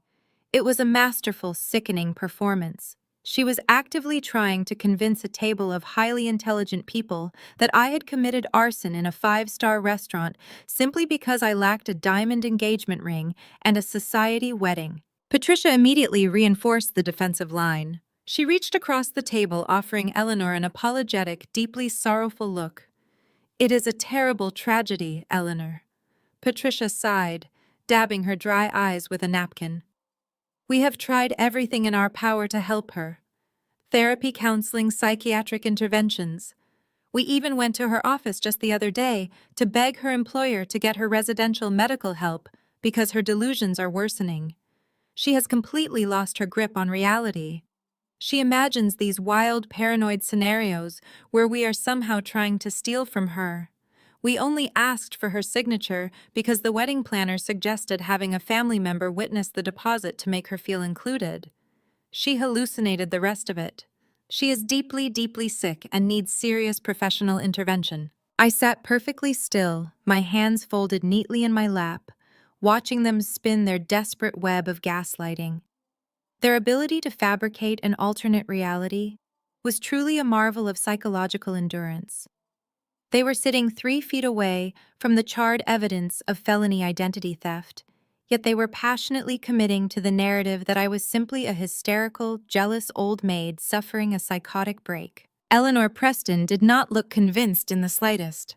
She looked at Patricia with a gaze so frigid it could have frozen the entire room. "If your daughter is experiencing a severe psychiatric emergency, Patricia, why on earth would you ask her to sign legal documents regarding our children and their wedding venue?" Eleanor asked, her voice slicing through the room like a scalpel. "That seems highly irresponsible, not to mention legally precarious. We certainly do not want unstable individuals involved in any financial aspects of this marriage." Patricia faltered, her mouth opening and closing as she struggled to find a lie that could plug the massive hole in her story. "Well, we thought involving her might stabilize her mood," Patricia stammered, casting a panicked glance at Thomas. "It was supposed to be a therapeutic family-building exercise to show her she is loved and trusted." Thomas realized they were losing the audience. The Prestons were looking at them not with sympathy, but with the distinct distaste one reserves for a particularly unpleasant insect. He decided to employ his final, most aggressive tactic: total intimidation. He slammed his fists on the mahogany table, causing wine glasses to rattle violently and splashing red liquid onto the pristine tablecloth. "Enough!" Thomas roared, his face turning a dangerous shade of crimson. "I will not sit here and allow my own daughter to disrespect this family and insult our honored guests with her psychotic delusions. You have crossed the absolute final line tonight, Elise. We offered you an olive branch. We offered you a chance to be part of Bethany and her beautiful future, and you repay us by acting like a deranged lunatic trying to set a restaurant on fire just to get some pathetic attention." He stood up, towering over the table, pointing a shaking finger directly at my face. "Get out!" he ordered, his voice trembling with manufactured righteous fury. "Get out of this restaurant immediately. I will not have you poisoning this dinner another second. You are ungrateful, you are selfish, and you are completely dead to this family. You are no longer my daughter. I never want to see your face again. Consider yourself permanently erased from our lives. Go back to your miserable little existence and leave us alone forever." Bethany let out another wail, burying herself deeper into Spencer. Patricia nodded firmly, crossing her arms, projecting the image of a wounded but resolute matriarch. They stood united in their grand delusion, waiting for me to crumble. They expected me to burst into tears to beg for forgiveness, or to run from the room in a cloud of humiliation. They needed me to flee so they could spend the rest of the dessert course convincing the Prestons that I was the sole source of dysfunction in their otherwise pristine wealthy family. Instead, I remained seated for a long, agonizing moment. The silence stretched thick and suffocating. Richard Preston was staring at me intently, clearly waiting to see how I would respond to being formally disowned in a public setting. The air in the room felt heavy, charged with the sheer magnitude of the lies my family had just unleashed.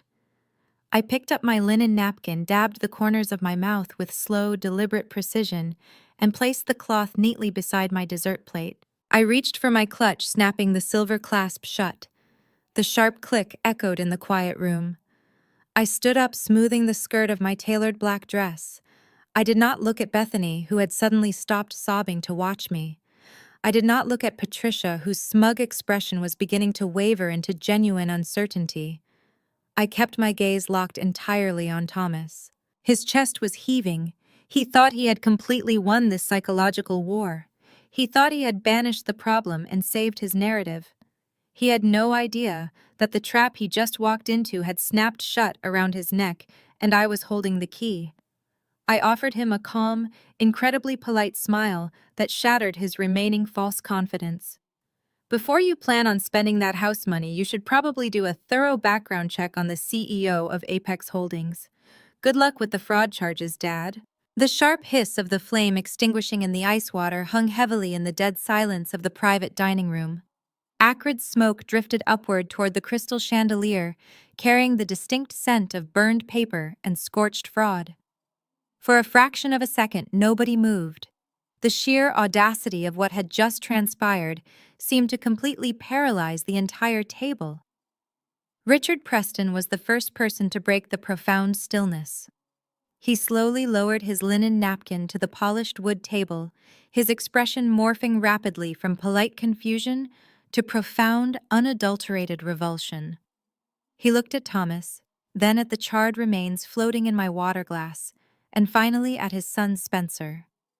Eleanor Preston sat perfectly rigid, her posture resembling a marble statue, though her eyes darted frantically toward the exit, as if calculating the swiftest possible escape route from this absolute social catastrophe. They were seasoned members of the elite class, and they recognized a rapidly sinking ship when they saw one. Thomas, however, possessed the kind of breathtaking arrogance that entirely blinded him to reality. His face transformed from a mask of sheer terror back into a grotesque caricature of paternal authority. He scrambled desperately to seize control of a narrative that had already burned to ash right in front of him. "Elise, what on earth is wrong with you?" he barked, forcing a shaky, booming laugh that echoed awkwardly off the mahogany walls. "Richard, Eleanor, I must deeply apologize for this absurd theatrical display. My daughter has a very stressful job doing data entry, and she frequently completely misinterprets standard legal paperwork. That was simply a basic venue guarantee form. She is prone to these melodramatic attention-seeking outbursts. Please forgive her incredibly poor manners." Bethany did not miss her cue. Recognizing that her perfect wedding and her prestigious alliance with the Preston family were currently dangling by a severely burned thread, she launched into a full tactical meltdown. Tears sprang to her eyes with miraculous speed. She slapped her hands over her face, letting out a loud, shuddering sob that instantly drew Spencer and his attention. "Spencer," she wailed, grabbing his arm with frantic desperation.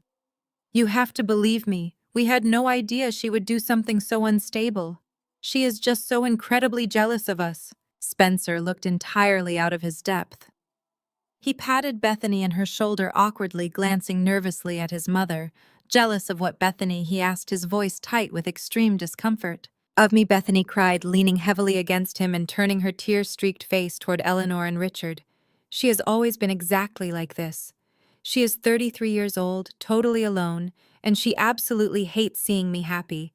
She sits in her depressing little apartment, harboring all this bitter, toxic resentment because she has absolutely nothing going for her. My parents only invited her tonight out of the goodness of their hearts, trying to include her in my magical day. We thought giving her a tiny role in the venue contract would make her feel important and valued. But she just wants to destroy my wedding because no man has ever wanted to marry her. She is a bitter, vindictive spinster, and she orchestrated this entire crazy stunt just to humiliate me in front of your wonderful family. Bethany buried her face in Spencer and his tailored jacket, sobbing loudly. It was a masterful, sickening performance. She was actively trying to convince a table of highly intelligent people that I had committed arson in a five-star restaurant simply because I lacked a diamond engagement ring and a society wedding. Patricia immediately reinforced the defensive line. She reached across the table, offering Eleanor an apologetic, deeply sorrowful look. "It is a terrible tragedy, Eleanor." Patricia sighed, dabbing her dry eyes with a napkin. "We have tried everything in our power to help her. Therapy, counseling, psychiatric interventions. We even went to her office just the other day to beg her employer to get her residential medical help because her delusions are worsening. She has completely lost her grip on reality. She imagines these wild, paranoid scenarios where we are somehow trying to steal from her. We only asked for her signature because the wedding planner suggested having a family member witness the deposit to make her feel included. She hallucinated the rest of it. She is deeply, deeply sick and needs serious professional intervention." I sat perfectly still, my hands folded neatly in my lap, watching them spin their desperate web of gaslighting. Their ability to fabricate an alternate reality was truly a marvel of psychological endurance. They were sitting 3 feet away from the charred evidence of felony identity theft, yet they were passionately committing to the narrative that I was simply a hysterical, jealous old maid suffering a psychotic break. The sheer weight of their deception was suffocating, yet I felt utterly liberated. I had spent my entire life internalizing their abuse, believing their lies, and questioning my own reality. But now, armed with absolute clarity and undeniable proof, their words washed over me without leaving a single mark. Eleanor Preston did not look convinced in the slightest. She looked at Patricia with a gaze so frigid it could have frozen the entire room. "If your daughter is experiencing a severe psychiatric emergency, Patricia, why on earth would you ask her to sign legal documents regarding our children and their wedding venue?" Eleanor asked, her voice slicing through the room like a scalpel. "That seems highly irresponsible, not to mention legally precarious. We certainly do not want unstable individuals involved in any financial aspects of this marriage." Patricia faltered, her mouth opening and closing as she struggled to find a lie that could plug the massive hole in her story. "Well, we thought involving her might stabilize her mood," Patricia stammered, casting a panicked glance at Thomas. "It was supposed to be a therapeutic family-building exercise to show her she is loved and trusted." Thomas realized they were rapidly losing the audience. The Prestons were looking at them not with sympathy, but with the distinct distaste one reserves for a particularly unpleasant insect. He decided to employ his final, most aggressive tactic: total intimidation. He slammed his fists heavily onto the mahogany table. The violent impact caused the crystal wine glasses to rattle aggressively, splashing dark red liquid onto the pristine white tablecloth. The sudden explosive noise forced everyone to flinch, drawing all eyes directly to him. "Enough!" Thomas roared, his face turning a dangerous mottled shade of crimson. "I will not sit here and allow my own daughter to disrespect this family and insult our honored guests with her psychotic delusions. You have crossed the absolute final line tonight, Elise. We offered you an olive branch. We offered you a chance to be part of Bethany and her beautiful future. And you repay us by acting like a deranged lunatic trying to set a restaurant on fire, just to get some pathetic attention." He stood up, towering over the table, pointing a shaking finger directly at my face. The veins in his neck were bulging, and his breath came in ragged, furious gasps. "Get out!" he ordered, his voice trembling with manufactured righteous fury. "Get out of this restaurant immediately. I will not have you poisoning this dinner another second. You are ungrateful. You are selfish, and you are completely dead to this family. You are no longer my daughter. I never want to see your face again. Consider yourself permanently erased from our lives. Go back to your miserable little existence and leave us alone forever. Do not ever attempt to contact us again." Bethany let out another wail, burying herself deeper into Spencer. Patricia nodded firmly, crossing her arms, projecting the image of a wounded but resolute matriarch. They stood united in their grand illusion, waiting for me to crumble. They expected me to burst into tears to beg for forgiveness, or to run from the room in a cloud of humiliation. They needed me to flee so they could spend the rest of the dessert course convincing the Prestons that I was the sole source of dysfunction in their otherwise pristine, wealthy family. They were banking on my lifelong habit of submission to save them from the legal and social consequences of their actions. Instead, I remained seated for a long, agonizing moment. The silence stretched thick and suffocating. Richard Preston was staring at me intently, clearly waiting to see how I would respond to being formally disowned in a public setting. The air in the room felt heavy, charged with the sheer magnitude of the lies my family had just unleashed. I picked up my linen napkin, dabbed the corners of my mouth with slow, deliberate precision, and placed the cloth neatly beside my dessert plate. I took a slow, calming breath, savoring the absolute control I held over the situation. I reached for my evening clutch, snapping the silver clasp shut. The sharp click echoed in the quiet room like a gunshot. I stood up, smoothing the skirt of my tailored black designer dress. I did not look at Bethany, who had suddenly stopped sobbing, to watch me through her fingers, her eyes wide with apprehension. I did not look at Patricia, whose smug expression was beginning to waver into genuine creeping uncertainty as she realized I was not breaking down. I kept my gaze locked entirely on Thomas. His chest was heaving. He thought he had completely won this psychological war. He thought he had successfully banished the problem and miraculously saved his narrative in front of the people he desperately wanted to impress. He had absolutely no idea that the trap he just walked into had snapped shut around his neck and I was holding the key. I offered him a calm, incredibly polite smile that shattered his remaining false confidence into a million irreparable pieces. The color drained from his face as the realization hit him, leaving him completely speechless. "Before you plan on spending that house money, you should probably do a background check on the CEO of Apex Holdings. Good luck with the fraud charges, Dad." I walked out of the restaurant into the crisp evening air, leaving my family to suffocate in the toxic smoke of their own burning lies. The valet brought my car, and I slipped behind the wheel, my hands perfectly steady. For 30 years, I had allowed Thomas and Patricia to dictate my reality. I let them define my worth and use my accomplishments as secret lifelines, while publicly treating me like an embarrassing burden. Tonight, the final chain was severed. They were now completely exposed, and the fraudulent loan document was nothing but wet ash on a dessert plate. The following morning, my corner office at Vanguard Financial Forensics was a temple of quiet, highly paid efficiency. I sat behind my mahogany desk, expecting a barrage of hysterical phone calls. I anticipated that after Thomas ran a background check on Apex Holdings, he would realize the absolute futility of his situation. He would discover that the shadowy corporate entity holding his house hostage was owned entirely by the daughter he had just publicly disowned. I expected surrender. Instead, I underestimated the sheer depth of his malignant narcissism. Thomas was a man who had never faced a single genuine consequence. He firmly believed that reality was a flexible concept he could bully into submission. When cornered, a narcissist attacks. At 10 in the morning, my executive assistant Sarah knocked lightly on my door. She walked in holding a thick, heavy manila envelope sealed with red legal tape. "A private courier just dropped this off," Sarah said, her tone masking mild curiosity. "The return address belongs to a law firm, but not one of our usual corporate partners." I took the envelope. "Thank you, Sarah. Please hold my calls." As she closed the door, I sliced the envelope open. I pulled out a stack of heavy legal paper. It was from the offices of Richard Vance.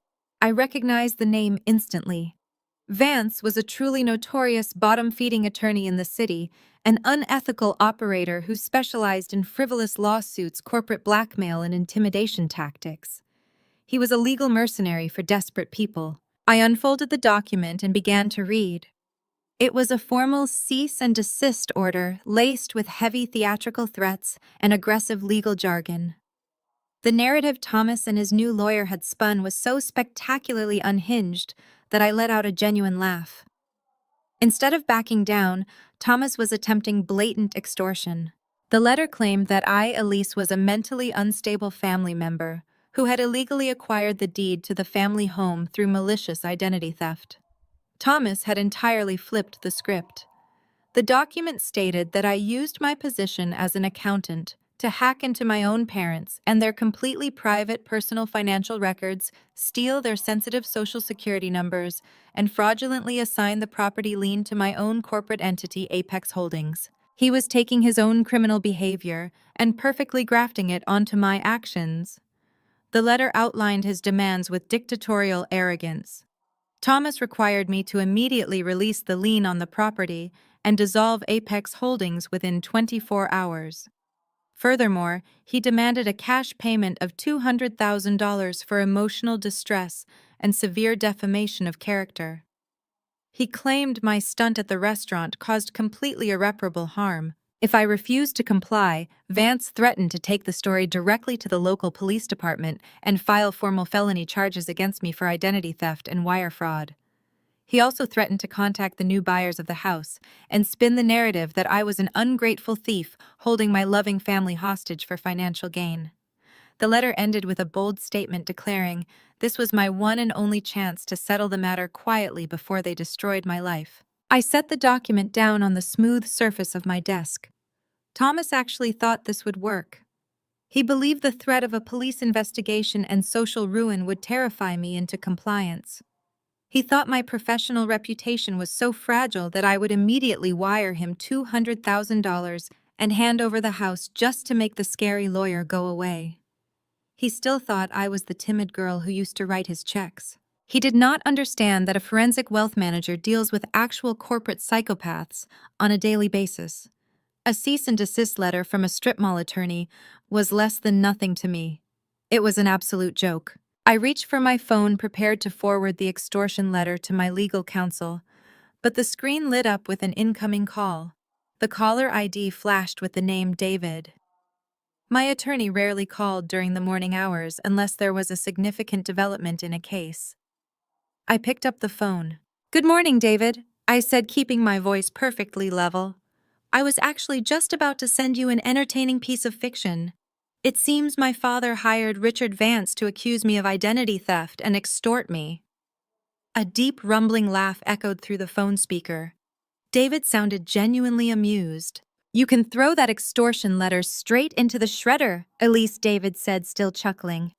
"Richard Vance is a known idiot, and your father just made the single biggest, most catastrophic mistake of his entire life.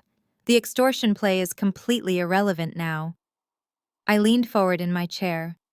"Explain, David. What did Thomas do?" "He panicked," David replied, his voice settling into a sharp cadence. "The title company refused to release the frozen escrow funds to him because the Apex Holdings lien is still active. Your father needed that money to close the sale and pay off your sister and her wedding vendors today. So instead of dealing with the lien legally, he decided to bypass the system entirely." I felt a sudden cold thrill of anticipation. "Do not tell me he tried to forge a lien release," I said. "Oh, it is much better than that," David said. "This morning, your father and Richard Vance marched down to the county courthouse. They officially submitted a sworn notarized legal affidavit to the county clerk.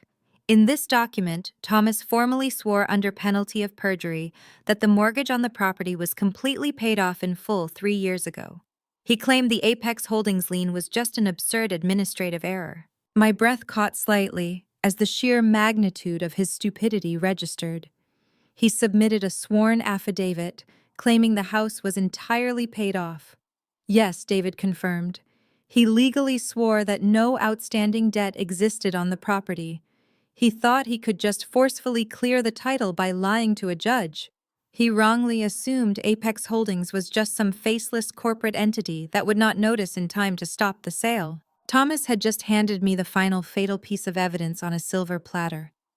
"He committed perjury." I said the word, feeling heavy in the quiet office. "Blatant, easily provable felony perjury." David agreed. He submitted a falsified notarized document to a government official to illegally clear a title. It is mortgage fraud, wire fraud, and perjury rolled into one truly desperate package. And here's the best part, Elise. I already pulled the certified copy from the county clerk and matched it against the ledger of every single $4,500 payment you made to the bank over the last 3 years to save that house. We have the absolute proof that his affidavit is a complete lie. The extortion letter sitting on my desk suddenly looked like a child and his silly drawing. Thomas had tried to threaten me with entirely imaginary police charges, completely unaware that he had just handed the actual authorities a perfect, airtight criminal case against himself. He had been so focused on maintaining his illusion of wealth and control that he had willingly walked directly into a federal crime. What is our immediate next step, David? I asked, my voice calm, clinical, and completely stripped of any lingering familial empathy. I have already drafted the emergency injunction, David replied smoothly. We are filing it with the Supreme Court in exactly 10 minutes. We are officially halting the sale of the house. The new buyers will be notified that the property title is fraudulent. The escrow account will be permanently locked by a federal judge. And I am personally sending the perjured affidavit along with your financial payment ledger directly to the district attorney today. The trap is completely shut. There is no escape for him now. I leaned back in my leather chair, a slow, genuine smile spreading across my face. The sheer weight of the justice about to be delivered was intoxicating. Bethany was not getting her magical wedding. Thomas and Patricia were not getting their escrow money. They were about to lose their home, their reputation, and their freedom due to their own greed. Execute the filings, David instructed softly. Burn it all to the ground. I disconnected the call and dropped the phone onto the desk. I picked up the extortion letter, walked over to my industrial shredder, and fed the heavy paper into the metal teeth. The machine whined, destroying Thomas and his final attempt at control.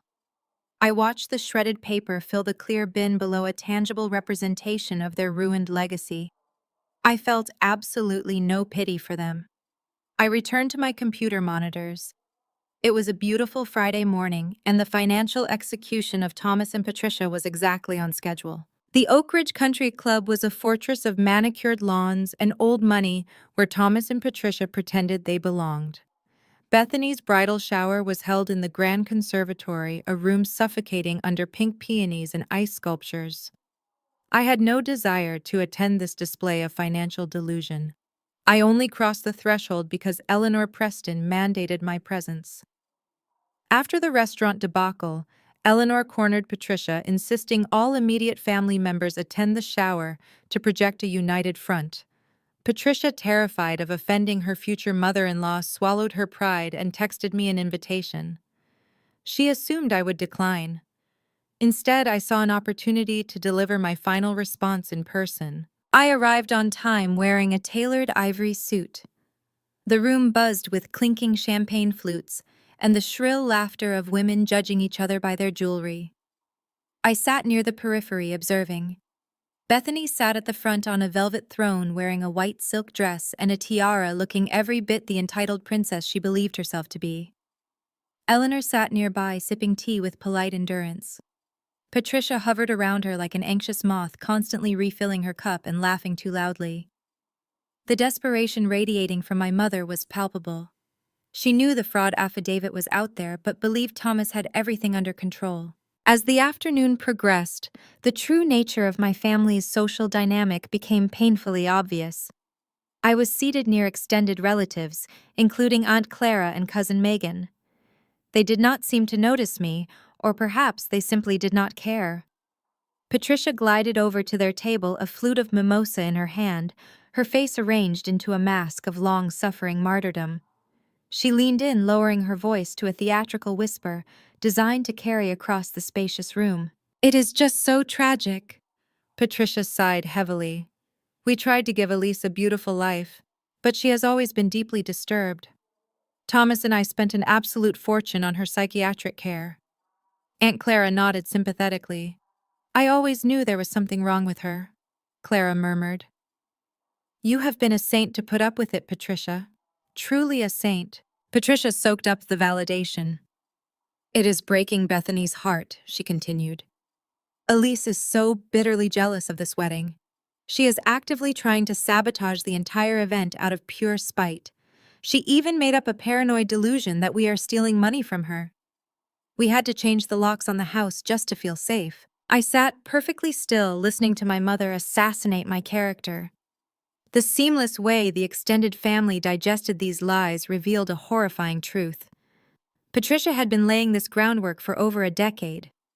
While I was working 80-hour weeks building a corporate portfolio and quietly paying the mortgage to keep a roof over their heads, my mother had systematically painted me as a mentally unstable, financially dependent burden. She had poisoned the entire family well to ensure that if I ever spoke the truth, no one would believe me. Cousin Megan chimed in. I heard she got fired from her data entry job because she had a meltdown in the office. It is such a shame she cannot just be happy for Bethany. Some people are simply toxic and cannot stand to see others succeed. The audacity was staggering. They were sitting in a luxury country club drinking vintage champagne paid for by the very fraud that was currently unraveling, boldly calling me a failure. I did not interrupt them. I let them continue to dig their own graves. The deeper they committed to this fabricated reality, the more devastating the impending collision with actual reality would be. An hour later, the room attendants chimed a soft bell, signaling the beginning of the gift-opening ceremony. The guests took their seats in a wide semicircle around Bethany's velvet throne. Patricia stood beside her daughter, acting as the master of ceremonies. She picked up a microphone, her smile radiating artificial warmth as she welcomed the guests and began handing Bethany elegantly wrapped boxes. The gifts were predictably extravagant. Crystal vases, silver flatware, expensive espresso machines, and envelopes stuffed with substantial checks. Bethany squealed with exaggerated delight at every single item, holding them up for the photographer. Eleanor Preston watched the display with narrowed eyes, clapping politely, but maintaining a rigid, unreadable expression. As the pile of gifts dwindled, Patricia took the microphone again. Her eyes scanned the room and locked directly onto me. The temperature in the conservatory seemed to drop 10 degrees. We are blessed to be surrounded by people who genuinely love and support Bethany. Patricia announced, her voice echoing through the sound system. Family is supposed to uplift one another. Unfortunately, not everyone understands that concept. Some people allow their bitter jealousy to consume them. Some people would rather tear down their own flesh and blood out of spite than celebrate a beautiful union. A heavy, uncomfortable silence descended upon the room. The guests exchanged awkward glances, their eyes darting toward me. Patricia was openly attacking me on a microphone in front of 50 people, attempting to force me into the role of the humiliated outcast. Bethany pouted her lips, looking down at her hands. "It is okay, Mom," Bethany said into the microphone, her voice trembling with fake emotion. "I know Elise cannot help being the way she is. I just wish she could be happy for me instead of trying to ruin my life." The extended family members seated around me began to murmur in agreement. Aunt Clara shook her head, shooting me a look of pure disgust. "It is absolutely disgraceful," Clara whispered loudly, coming to her own sister's bridal shower just to sit there radiating dark energy. "She should have stayed home. She is completely socially inept." Cousin Megan scoffed. "I bet she did not even bring a gift. She probably cannot afford one on a data entry salary anyway." It is embarrassing that Patricia even allows her to be seen in public with the Prestons sitting right there. The coordinated public shaming was designed to break me.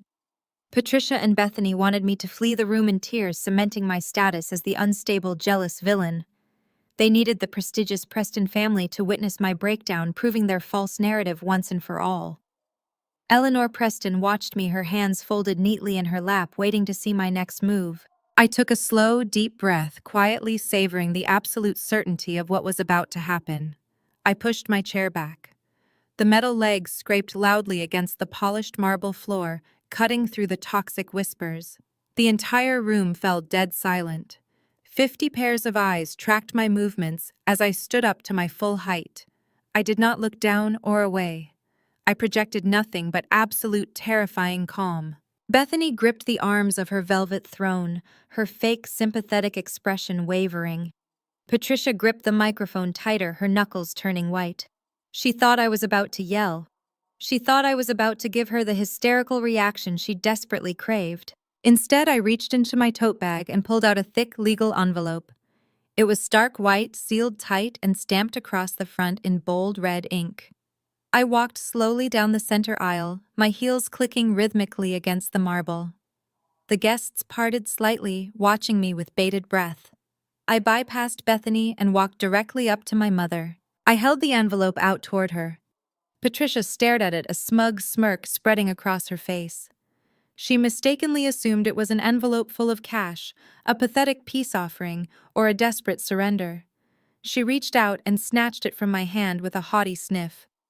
"Here is my contribution to the family legacy, Mom," I said, my voice carrying clearly through the silent room without the need for a microphone. "I hope you enjoy it." I offered her a bright, chilling smile. Then I turned on my heel and began walking back down the long aisle toward the grand double doors leading out to the patio. I did not rush. I took my time, savoring every single step. Behind me, the sound of tearing paper echoed through the conservatory. Patricia ripped open the flap. I heard the legal documents slide out. I heard the sharp intake of breath. I knew exactly what she was reading. It was the official notice of foreclosure and intent to seize assets, signed by a federal judge listing the immediate seizure of her home due to mortgage fraud and perjury. I reached the heavy wooden doors and pushed them wide open. Just as I stepped out into the bright afternoon sun, a visceral, blood-curdling scream of absolute terror ripped through the room behind me, shattering the elegant illusion forever. I let the doors swing shut and kept walking. I walked to my car with the echo of Patricia screaming fading behind me. The heavy air of the country club felt entirely different now. It felt exceptionally clear. I handed the valet my ticket, slipped into the luxurious leather seat of my car, and drove away without once looking back in the rearview mirror. The weekend passed with absolute silence on my end. Though my phone battery drained twice from the sheer volume of frantic, furious voicemails left by Thomas, Patricia, and various extended family members who had suddenly discovered their moral compasses and began demanding explanations for everything. I deleted every single message without listening to a single second of their panic or their desperate, hollow apologies. I enjoyed a perfectly quiet Sunday, drinking expensive coffee and reviewing my firm and its quarterly projections, knowing perfectly well that a financial bomb was quietly ticking down to zero and was about to obliterate their false reality. Monday morning arrived with the crisp, unforgiving efficiency of a federal court order. At precisely 9 a.m., David filed the final injunction. The judge, viewing the glaring discrepancy between Thomas swearing the house was paid off and my meticulously documented payment ledger, acted. He did not hesitate for a second. The escrow account holding the funds from the impending sale of the house was frozen solid. An impenetrable legal vault slammed shut over the money Thomas desperately needed to fund his ongoing charade. He was completely locked out. The timing was beautifully catastrophic for my family. Thomas had spent Friday afternoon writing massive, sweeping checks to cover the final deposits for Bethany and her lavish wedding. He operated under the deeply flawed assumption that the escrow funds would clear the bank by Monday morning, covering his fraudulent spending spree. He was completely wrong. By Monday afternoon, the financial shockwaves began to ripple through the city and its most elite wedding vendors. The first casualty was the floral designer. She had imported thousands of rare white orchids from South America specifically for the reception. When her bank flagged Thomas and his check for insufficient funds, she immediately halted all production. She called Patricia in an absolute rage, demanding an immediate wire transfer, or she would cancel the entire order and keep the initial non-refundable deposit. The second casualty was the luxury catering company. They had already sourced premium Wagyu beef and imported expensive caviar. When their accounting department realized the $30,000 check had bounced hard, the head chef personally called the house. He left a blistering voicemail threatening to pull his entire waitstaff and cancel the contract entirely unless he received a certified cashier check by the end of the business day. The illusion of the wealthy, influential Preston-adjacent family was evaporating at warp speed, replaced by the humiliating reality of bounced checks and furious creditors. Panic set in completely. According to a highly entertaining frantic text message I received from cousin Megan, who had suddenly decided to switch sides immediately, the family home was an absolute war zone. Thomas spent hours screaming at bank tellers over the phone demanding access to his frozen funds, while Patricia hyperventilated in the living room. Bethany, realizing her perfect society wedding was collapsing into dust, threw a legendary tantrum.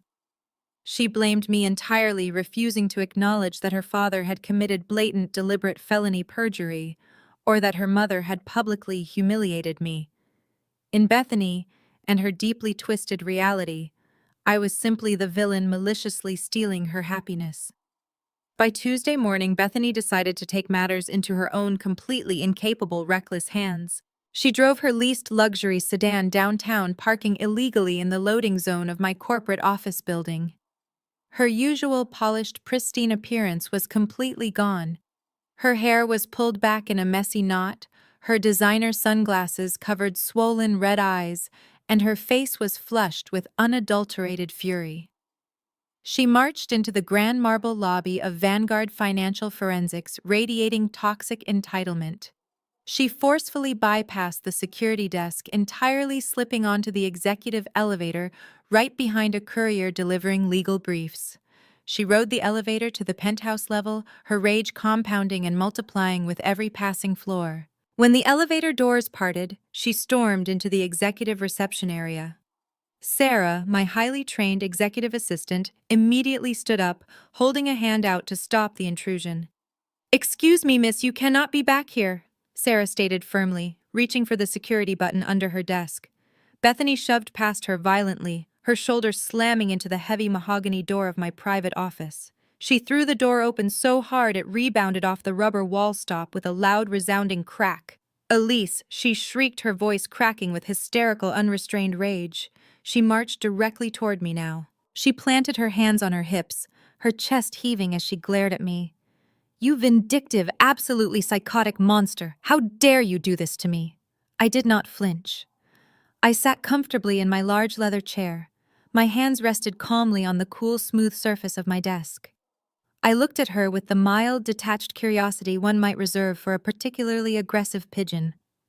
Bethany looked completely out of her depth in this environment.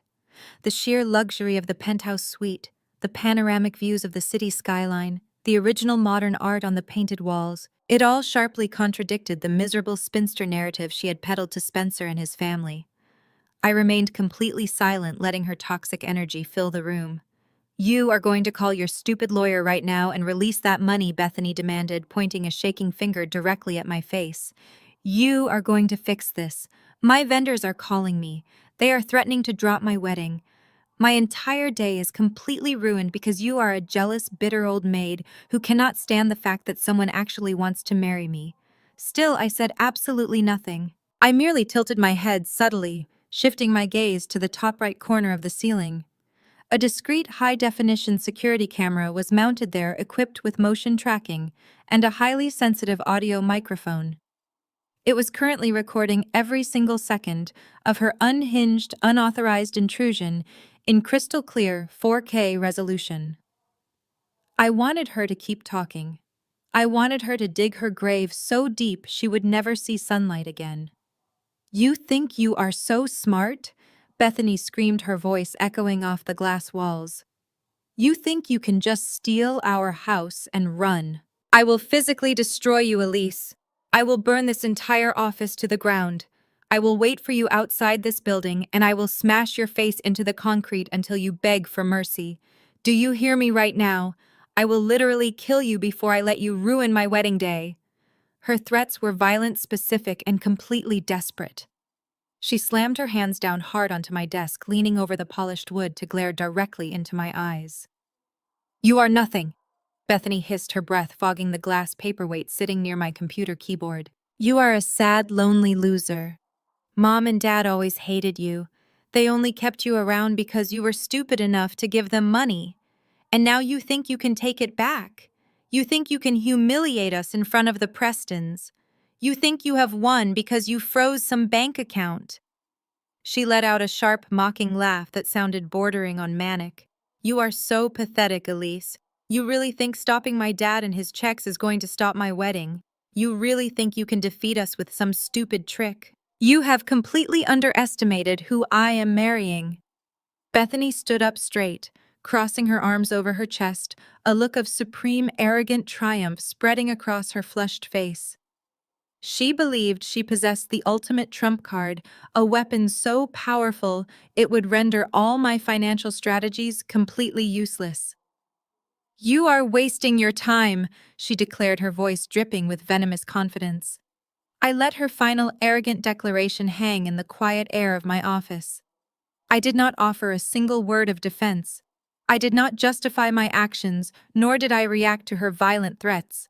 Instead, I allowed a slow, incredibly genuine smile to spread across my face, quietly savoring the absolute poetic perfection of this precise, incredibly beautiful timing. She took a forceful step closer to my desk, glaring down at me with pure, unadulterated contempt, utterly convinced she had finally won this war and successfully secured her glorious, highly protected, wealthy future. She inhaled very deeply indeed. Bethany sneers, Spencer will just pay for it. The Preston family is richer than you'll ever be. Elise smiles, tapping her phone screen to reveal an incoming call. The caller ID reads Arthur Preston, Spencer's father. I pressed the flashing accept button and put the call on speaker, resting the phone on my desk. Bethany froze, her arrogant sneer dissolving into pure panic. Elise, good morning. Arthur Preston's voice boomed sharp and commanding. I received the secure file you couriered over.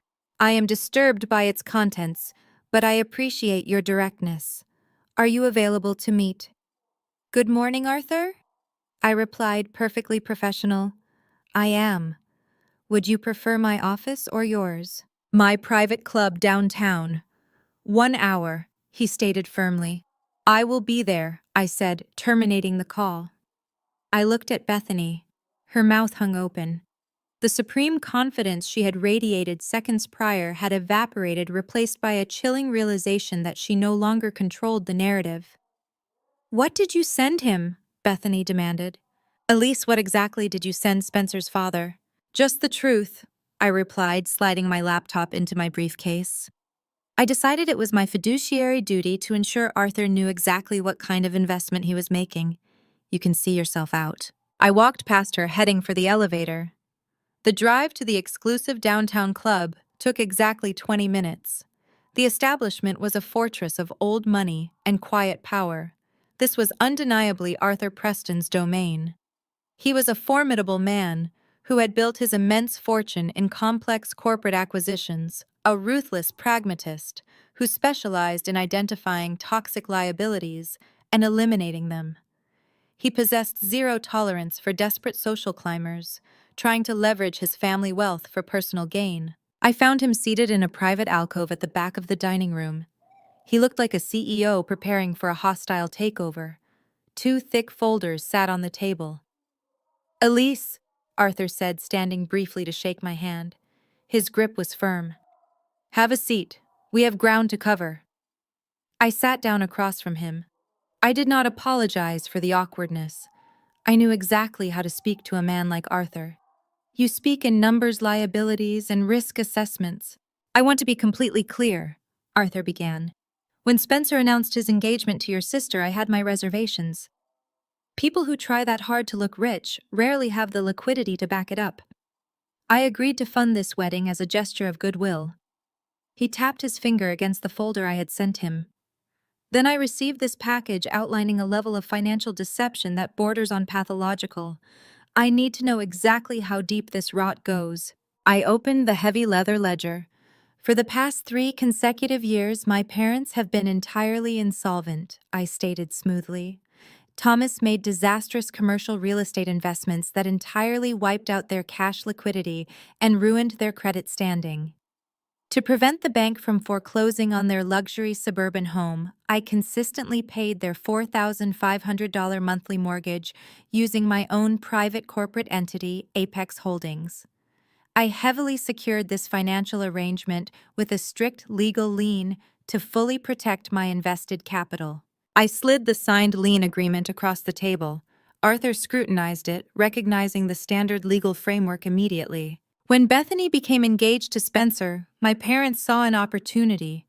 They realized associating with the Preston family required capital they did not possess. To fund their portion of the wedding costs, they decided they needed to sell the house. However, they could not access the equity because of my active lien. Rather than handling this legally, Thomas attempted to bypass me. I pulled out the certified copy of the affidavit Thomas had filed with the county clerk. This is a sworn, notarized document my father submitted to a judge yesterday morning. In it, he commits blatant, undeniable perjury. He swears under oath that the house is completely paid off and that my corporate lien is a clerical error. He did this to illegally clear the title, close the sale, and secure the cash needed to pay the wedding vendors today. Arthur took the document, his face darkening with genuine fury. The man actually committed felony mortgage fraud and perjury to pay for floral arrangements. Exactly, I confirmed. He assumed he could force the sale through and ignore the consequences later. Unfortunately for him, my legal team caught the fraudulent filing immediately. We secured a federal injunction early this morning. The escrow account is permanently frozen. The house is entering public foreclosure. Thomas has zero access to any capital. Consequently, every single check he wrote to your shared wedding vendors on Friday is currently bouncing across the city. Arthur leaned back in his chair, running a hand over his jaw. The sheer scale of the deception was settling in. He was a man who handled multi-million-dollar mergers, and he was looking at a family operating like a desperate, failing Ponzi scheme. My mother, Patricia, has spent the last decade spreading toxic rumors about me to anyone who will listen, framing me as an unstable, jealous failure. I explained, maintaining clinical detachment. She does this specifically to ensure that if I ever try to expose their financial reality, no one will believe me. They rely on social manipulation to maintain their facade. They view Spencer not just as a son-in-law, but as a permanent financial bailout. Bethany fully intends to leverage your family wealth to quietly pay off her parents' remaining debts once the marriage is finalized. You are not gaining a daughter, Arthur. You are acquiring a massive depreciating liability. Arthur sat in silence for a long, agonizing time. The ambient noise of the exclusive private club completely faded into the distant background as he carefully processed the irrefutable damning evidence sitting directly before him. His piercing, sharp blue eyes scanned the financial documents one final time, confirming every single devastating detail. The illusion had been shattered, and the cold reality was undeniable. He slowly exhaled a heavy, tired breath, adjusting his posture in the antique leather chair. With deliberate, measured movements, he finally opened his own heavily researched file folder. After I received your courier package this morning, I had my own forensic team run a quiet, expedited audit on Thomas and his business accounts. Arthur said, his voice dropping to a low, dangerous rumble. Your assessment is entirely accurate, Elise. In fact, it might be an understatement. Your father is drowning in high-interest debt. He owes money to private lenders who are significantly less forgiving than a traditional bank. Your mother's credit cards are completely maxed out. They are a financial black hole. He closed the folder with a sharp, decisive snap. Eleanor and I have tolerated Bethany's pretentious behavior because we wanted our son to be happy. We overlooked the subtle red flags because we believed they were simply harmless social climbers. But I draw a hard line at criminal fraud. I will not have my family name or my son's future legally tied to individuals who commit felony perjury to maintain a country club membership. Arthur stood up. He did not look angry anymore. He looked completely resolved. The pragmatic businessman had made his final assessment, and the failing entity was about to be cut loose. I appreciate you bringing this to my attention, Elise, Arthur said, his tone carrying genuine, profound respect. You handled this with exceptional professionalism. You did not resort to hysterics or petty family drama. You brought me actionable data, clear evidence, and a comprehensive risk assessment. You have a brilliant mind for forensic accounting. It is a terrible shame your family was too blinded by their own arrogance to utilize your talents properly. He reached across this table and shook my hand firmly. It was the handshake of an equal. It was the validation I had spent my entire adult life trying to earn from my own father, effortlessly granted by a man who simply respected competence and truth. "What will you do now?" I asked, gathering my documents and sliding them back into my briefcase. "I am going to make a few phone calls," Arthur said, pulling his cell phone from his tailored suit jacket. "First, I am calling my bank to immediately freeze and withdraw every single line of credit and direct funding I have provided for this wedding. The caterers, the venue, the designers.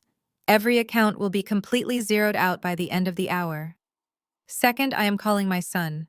It is time Spencer understands exactly what kind of trap he is walking into before he signs a legally binding marriage license with that family." Arthur Preston looked down at his screen, his expression intensely resolute and unyielding. The massive trap Thomas had foolishly tried to set for me had completely backfired, consuming him and his arrogant wife in its destructive flames. Arthur firmly pressed the call button, brought the phone to his ear, and listened to the dial tone signaling the absolute final end of my terrible family's grand, pathetic illusion. The fallout from Arthur Preston's phone call was immediate and absolute. Within an hour, every vendor associated with the wedding received formal notification that the Preston Family Trust was no longer underwriting the event. The limitless well of capital instantly evaporated. By the time Friday evening arrived, bringing with it the highly anticipated rehearsal dinner, the grand illusion had completely collapsed into a gritty, low-budget nightmare. I did not attend the rehearsal at the church, nor was I invited to the dinner. However, cousin Megan, thoroughly enjoying her new role as a double agent and family informant, provided me with a steady stream of real-time text messages and covertly recorded videos. I sat in the quiet luxury of my own living room, pouring a glass of vintage red wine, and watched the spectacular demise of my parents' fraudulent empire unfold on my phone screen. The rehearsal dinner was originally scheduled to take place in the private dining room of a five-star downtown steakhouse. However, when the steakhouse management was informed that the Preston credit card was no longer on file, they demanded an immediate cash deposit of $10,000. Thomas, whose bank accounts were locked down by the federal injunction I had secured, could not produce a single dime. They were unceremoniously booted from the reservation list. In a desperate, frantic scramble to save face, Patricia had relocated the dinner to a mediocre banquet hall attached to a mid-tier chain hotel near the highway. Megan's videos perfectly captured the grim reality of the room. The lighting was harsh and fluorescent, casting an unflattering yellow pallor over the guests. Instead of imported floral centerpieces and custom linen tablecloths, the tables were adorned with cheap polyester runners and wilted discount store carnations shoved into glass jars. The extravagant five-course plated meal had been downgraded to a lukewarm buffet featuring rubbery chicken, soggy vegetables, and stale dinner rolls. The atmosphere inside the room was thick with overwhelming tension and embarrassment. The Preston family was conspicuously absent. Arthur had clearly forbidden his wife and extended relatives from attending. Spencer was the only Preston in the room, and he sat at the head table looking completely detached and visibly furious. He did not speak to Bethany. He did not touch his food. He simply stared straight ahead, a cold, calculating expression on his face. Arthur had evidently briefed his son on the exact nature of Thomas and Patricia's financial crimes, and Spencer was clearly just riding out the evening to witness the final implosion. Bethany looked absolutely manic. Her carefully planned wedding weekend was disintegrating before her eyes. She wore a white designer cocktail dress that now looked entirely ridiculous in the cheap, dingy banquet room. She spent the entire evening glaring at the hotel staff, snapping at Patricia, and aggressively drinking cheap wine. According to Megan's texts, the catering manager had actually cornered Thomas in the hallway before the dinner started, loudly demanding cash payment up front, before they would even turn on the buffet warming trays. Thomas had been forced to beg extended family members for cash and max out his final high-interest credit card just to get the soggy chicken served. Despite the glaringly obvious disaster unfolding around them, Thomas and Patricia refused to drop the charade. They clung to their delusions with a terrifying pathological grip. As the miserable dinner dragged on, Thomas decided it was time to give a speech. Megan's video feed shook slightly as she propped her phone against a water glass to record the moment. Thomas stood up from the head table. His face was flushed a deep, unhealthy red, and a heavy sheen of sweat coated his forehead. He clinked a cheap butter knife against his water glass, the sound dull and flat. The murmurs of the confused, uncomfortable guests slowly died down. "Thank you all for coming tonight," Thomas began, his voice overly loud and strained with fake joviality. "We are so incredibly thrilled to celebrate Bethany and Spencer. I know this venue is a slight departure from our original plans, but we wanted something a little more intimate, a little more grounded for tonight." A collective, silent cringe rippled through the room. No one believed him. The cheap banquet hall was not an intimate choice. It was a glaring billboard of financial ruin. "We have hit a slight bump in the road today," Thomas continued, forcing a tight, agonizing smile. "There has been a temporary, highly frustrating banking error regarding our accounts. Just a silly administrative glitch at the corporate level. You all know how these banks can be. They freeze an account over a simple paperwork error, and suddenly you are spending your Friday arguing with regional managers." He paused, wiping the heavy sweat from his brow with a cloth napkin. "But that is life, isn't it? Life throws obstacles in your path. It tests your resolve. But our family, the Addams family, we are built on a foundation of loyalty. We overcome these temporary setbacks because we stand together. We do not let trivial financial glitches distract us from what truly matters." I watched the video through my phone screen, genuinely marveling at his absolute lack of shame. He was standing in a cheap hotel banquet room, sweating profusely, lying directly to the faces of 50 people. He was calling a federal injunction for felony mortgage fraud and perjury a temporary banking error. He was preaching about family loyalty while actively attempting to steal my corporate assets and sell a house out from under me. "We are joining two wonderful families this weekend," Thomas announced, raising his glass toward a stony-faced Spencer. "We are proving that love and unity can conquer any obstacle, any misunderstanding, and any petty jealousy. So let us raise a glass to Bethany and Spencer. Tomorrow will be the most beautiful, perfect day of their lives, regardless of any temporary challenges." A few guests raised their glasses in a hesitant, awkward toast. No one clapped. The silence following his speech was deafening and oppressive. Thomas remained standing, his fake smile frozen on his sweating face, desperately waiting for a round of applause that would never come. Then the heavy double doors at the back of the banquet room swung open with a loud, violent crash. The sudden noise made several guests jump in their seats. Megan quickly adjusted her phone, angling the camera to capture the entrance. I leaned forward, my eyes locked on the screen, recognizing the absolute climax of my father's destruction walking right through those doors. 4 people strode confidently into the quiet, tense room. Leading the group was a well-dressed couple in their late 40s, Richard and Evelyn Vance. They were the buyers who had signed the contract to purchase Thomas and Patricia's house. Flanking them were 2 uniformed local police officers, their hands resting casually near their utility belts, their expressions stern and professional. The entire banquet hall collectively gasped. Patricia dropped her wine glass. It shattered against the cheap carpet, sending a dark red stain spreading across the floor. Bethany let out a sharp, terrified shriek, grabbing Spencer's arm. Spencer simply pulled his arm away, leaning back in his chair to watch the execution. Thomas froze completely.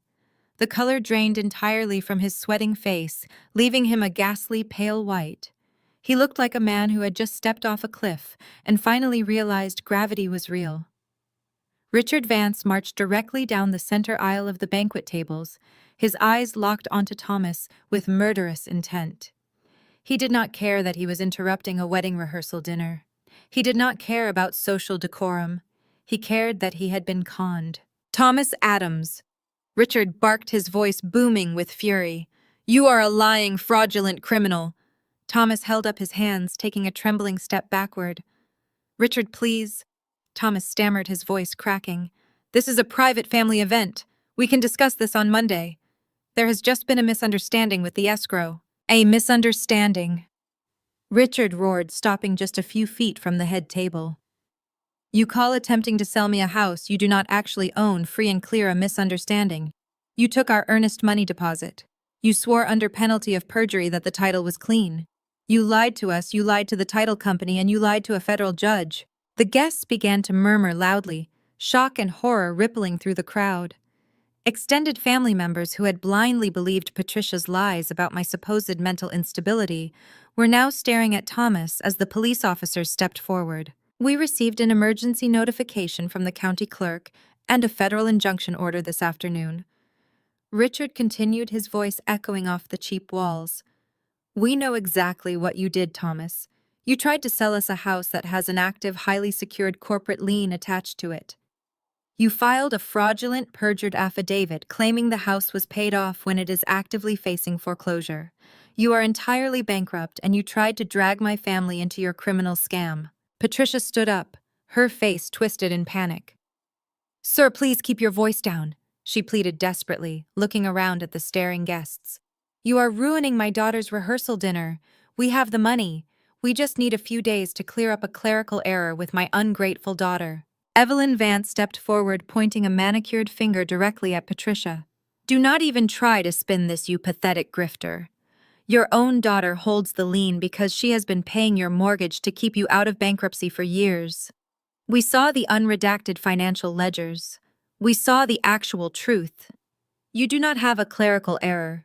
You have a massive criminal fraud case. One of the police officers stepped past Richard and Evelyn, approaching Thomas directly. He pulled a thick stack of legal documents from his uniform jacket.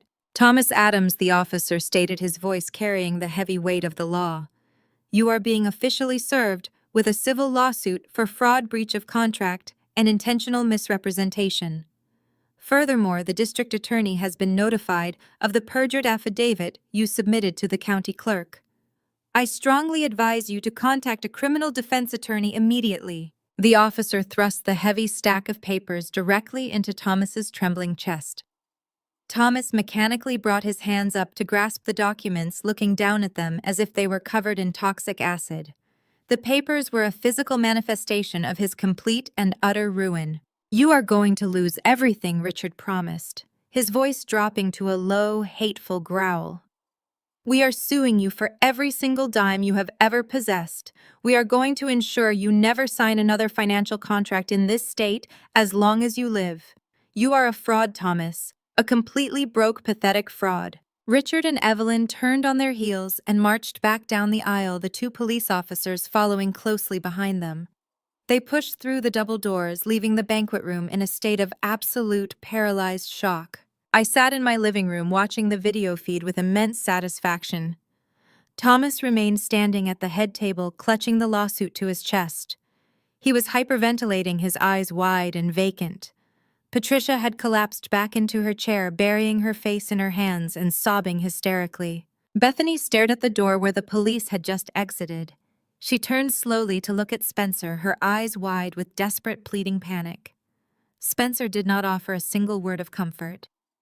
He stood up from the table, adjusted the cuffs of his expensive suit jacket, and looked down at his fiancée with an expression of pure, unadulterated disgust.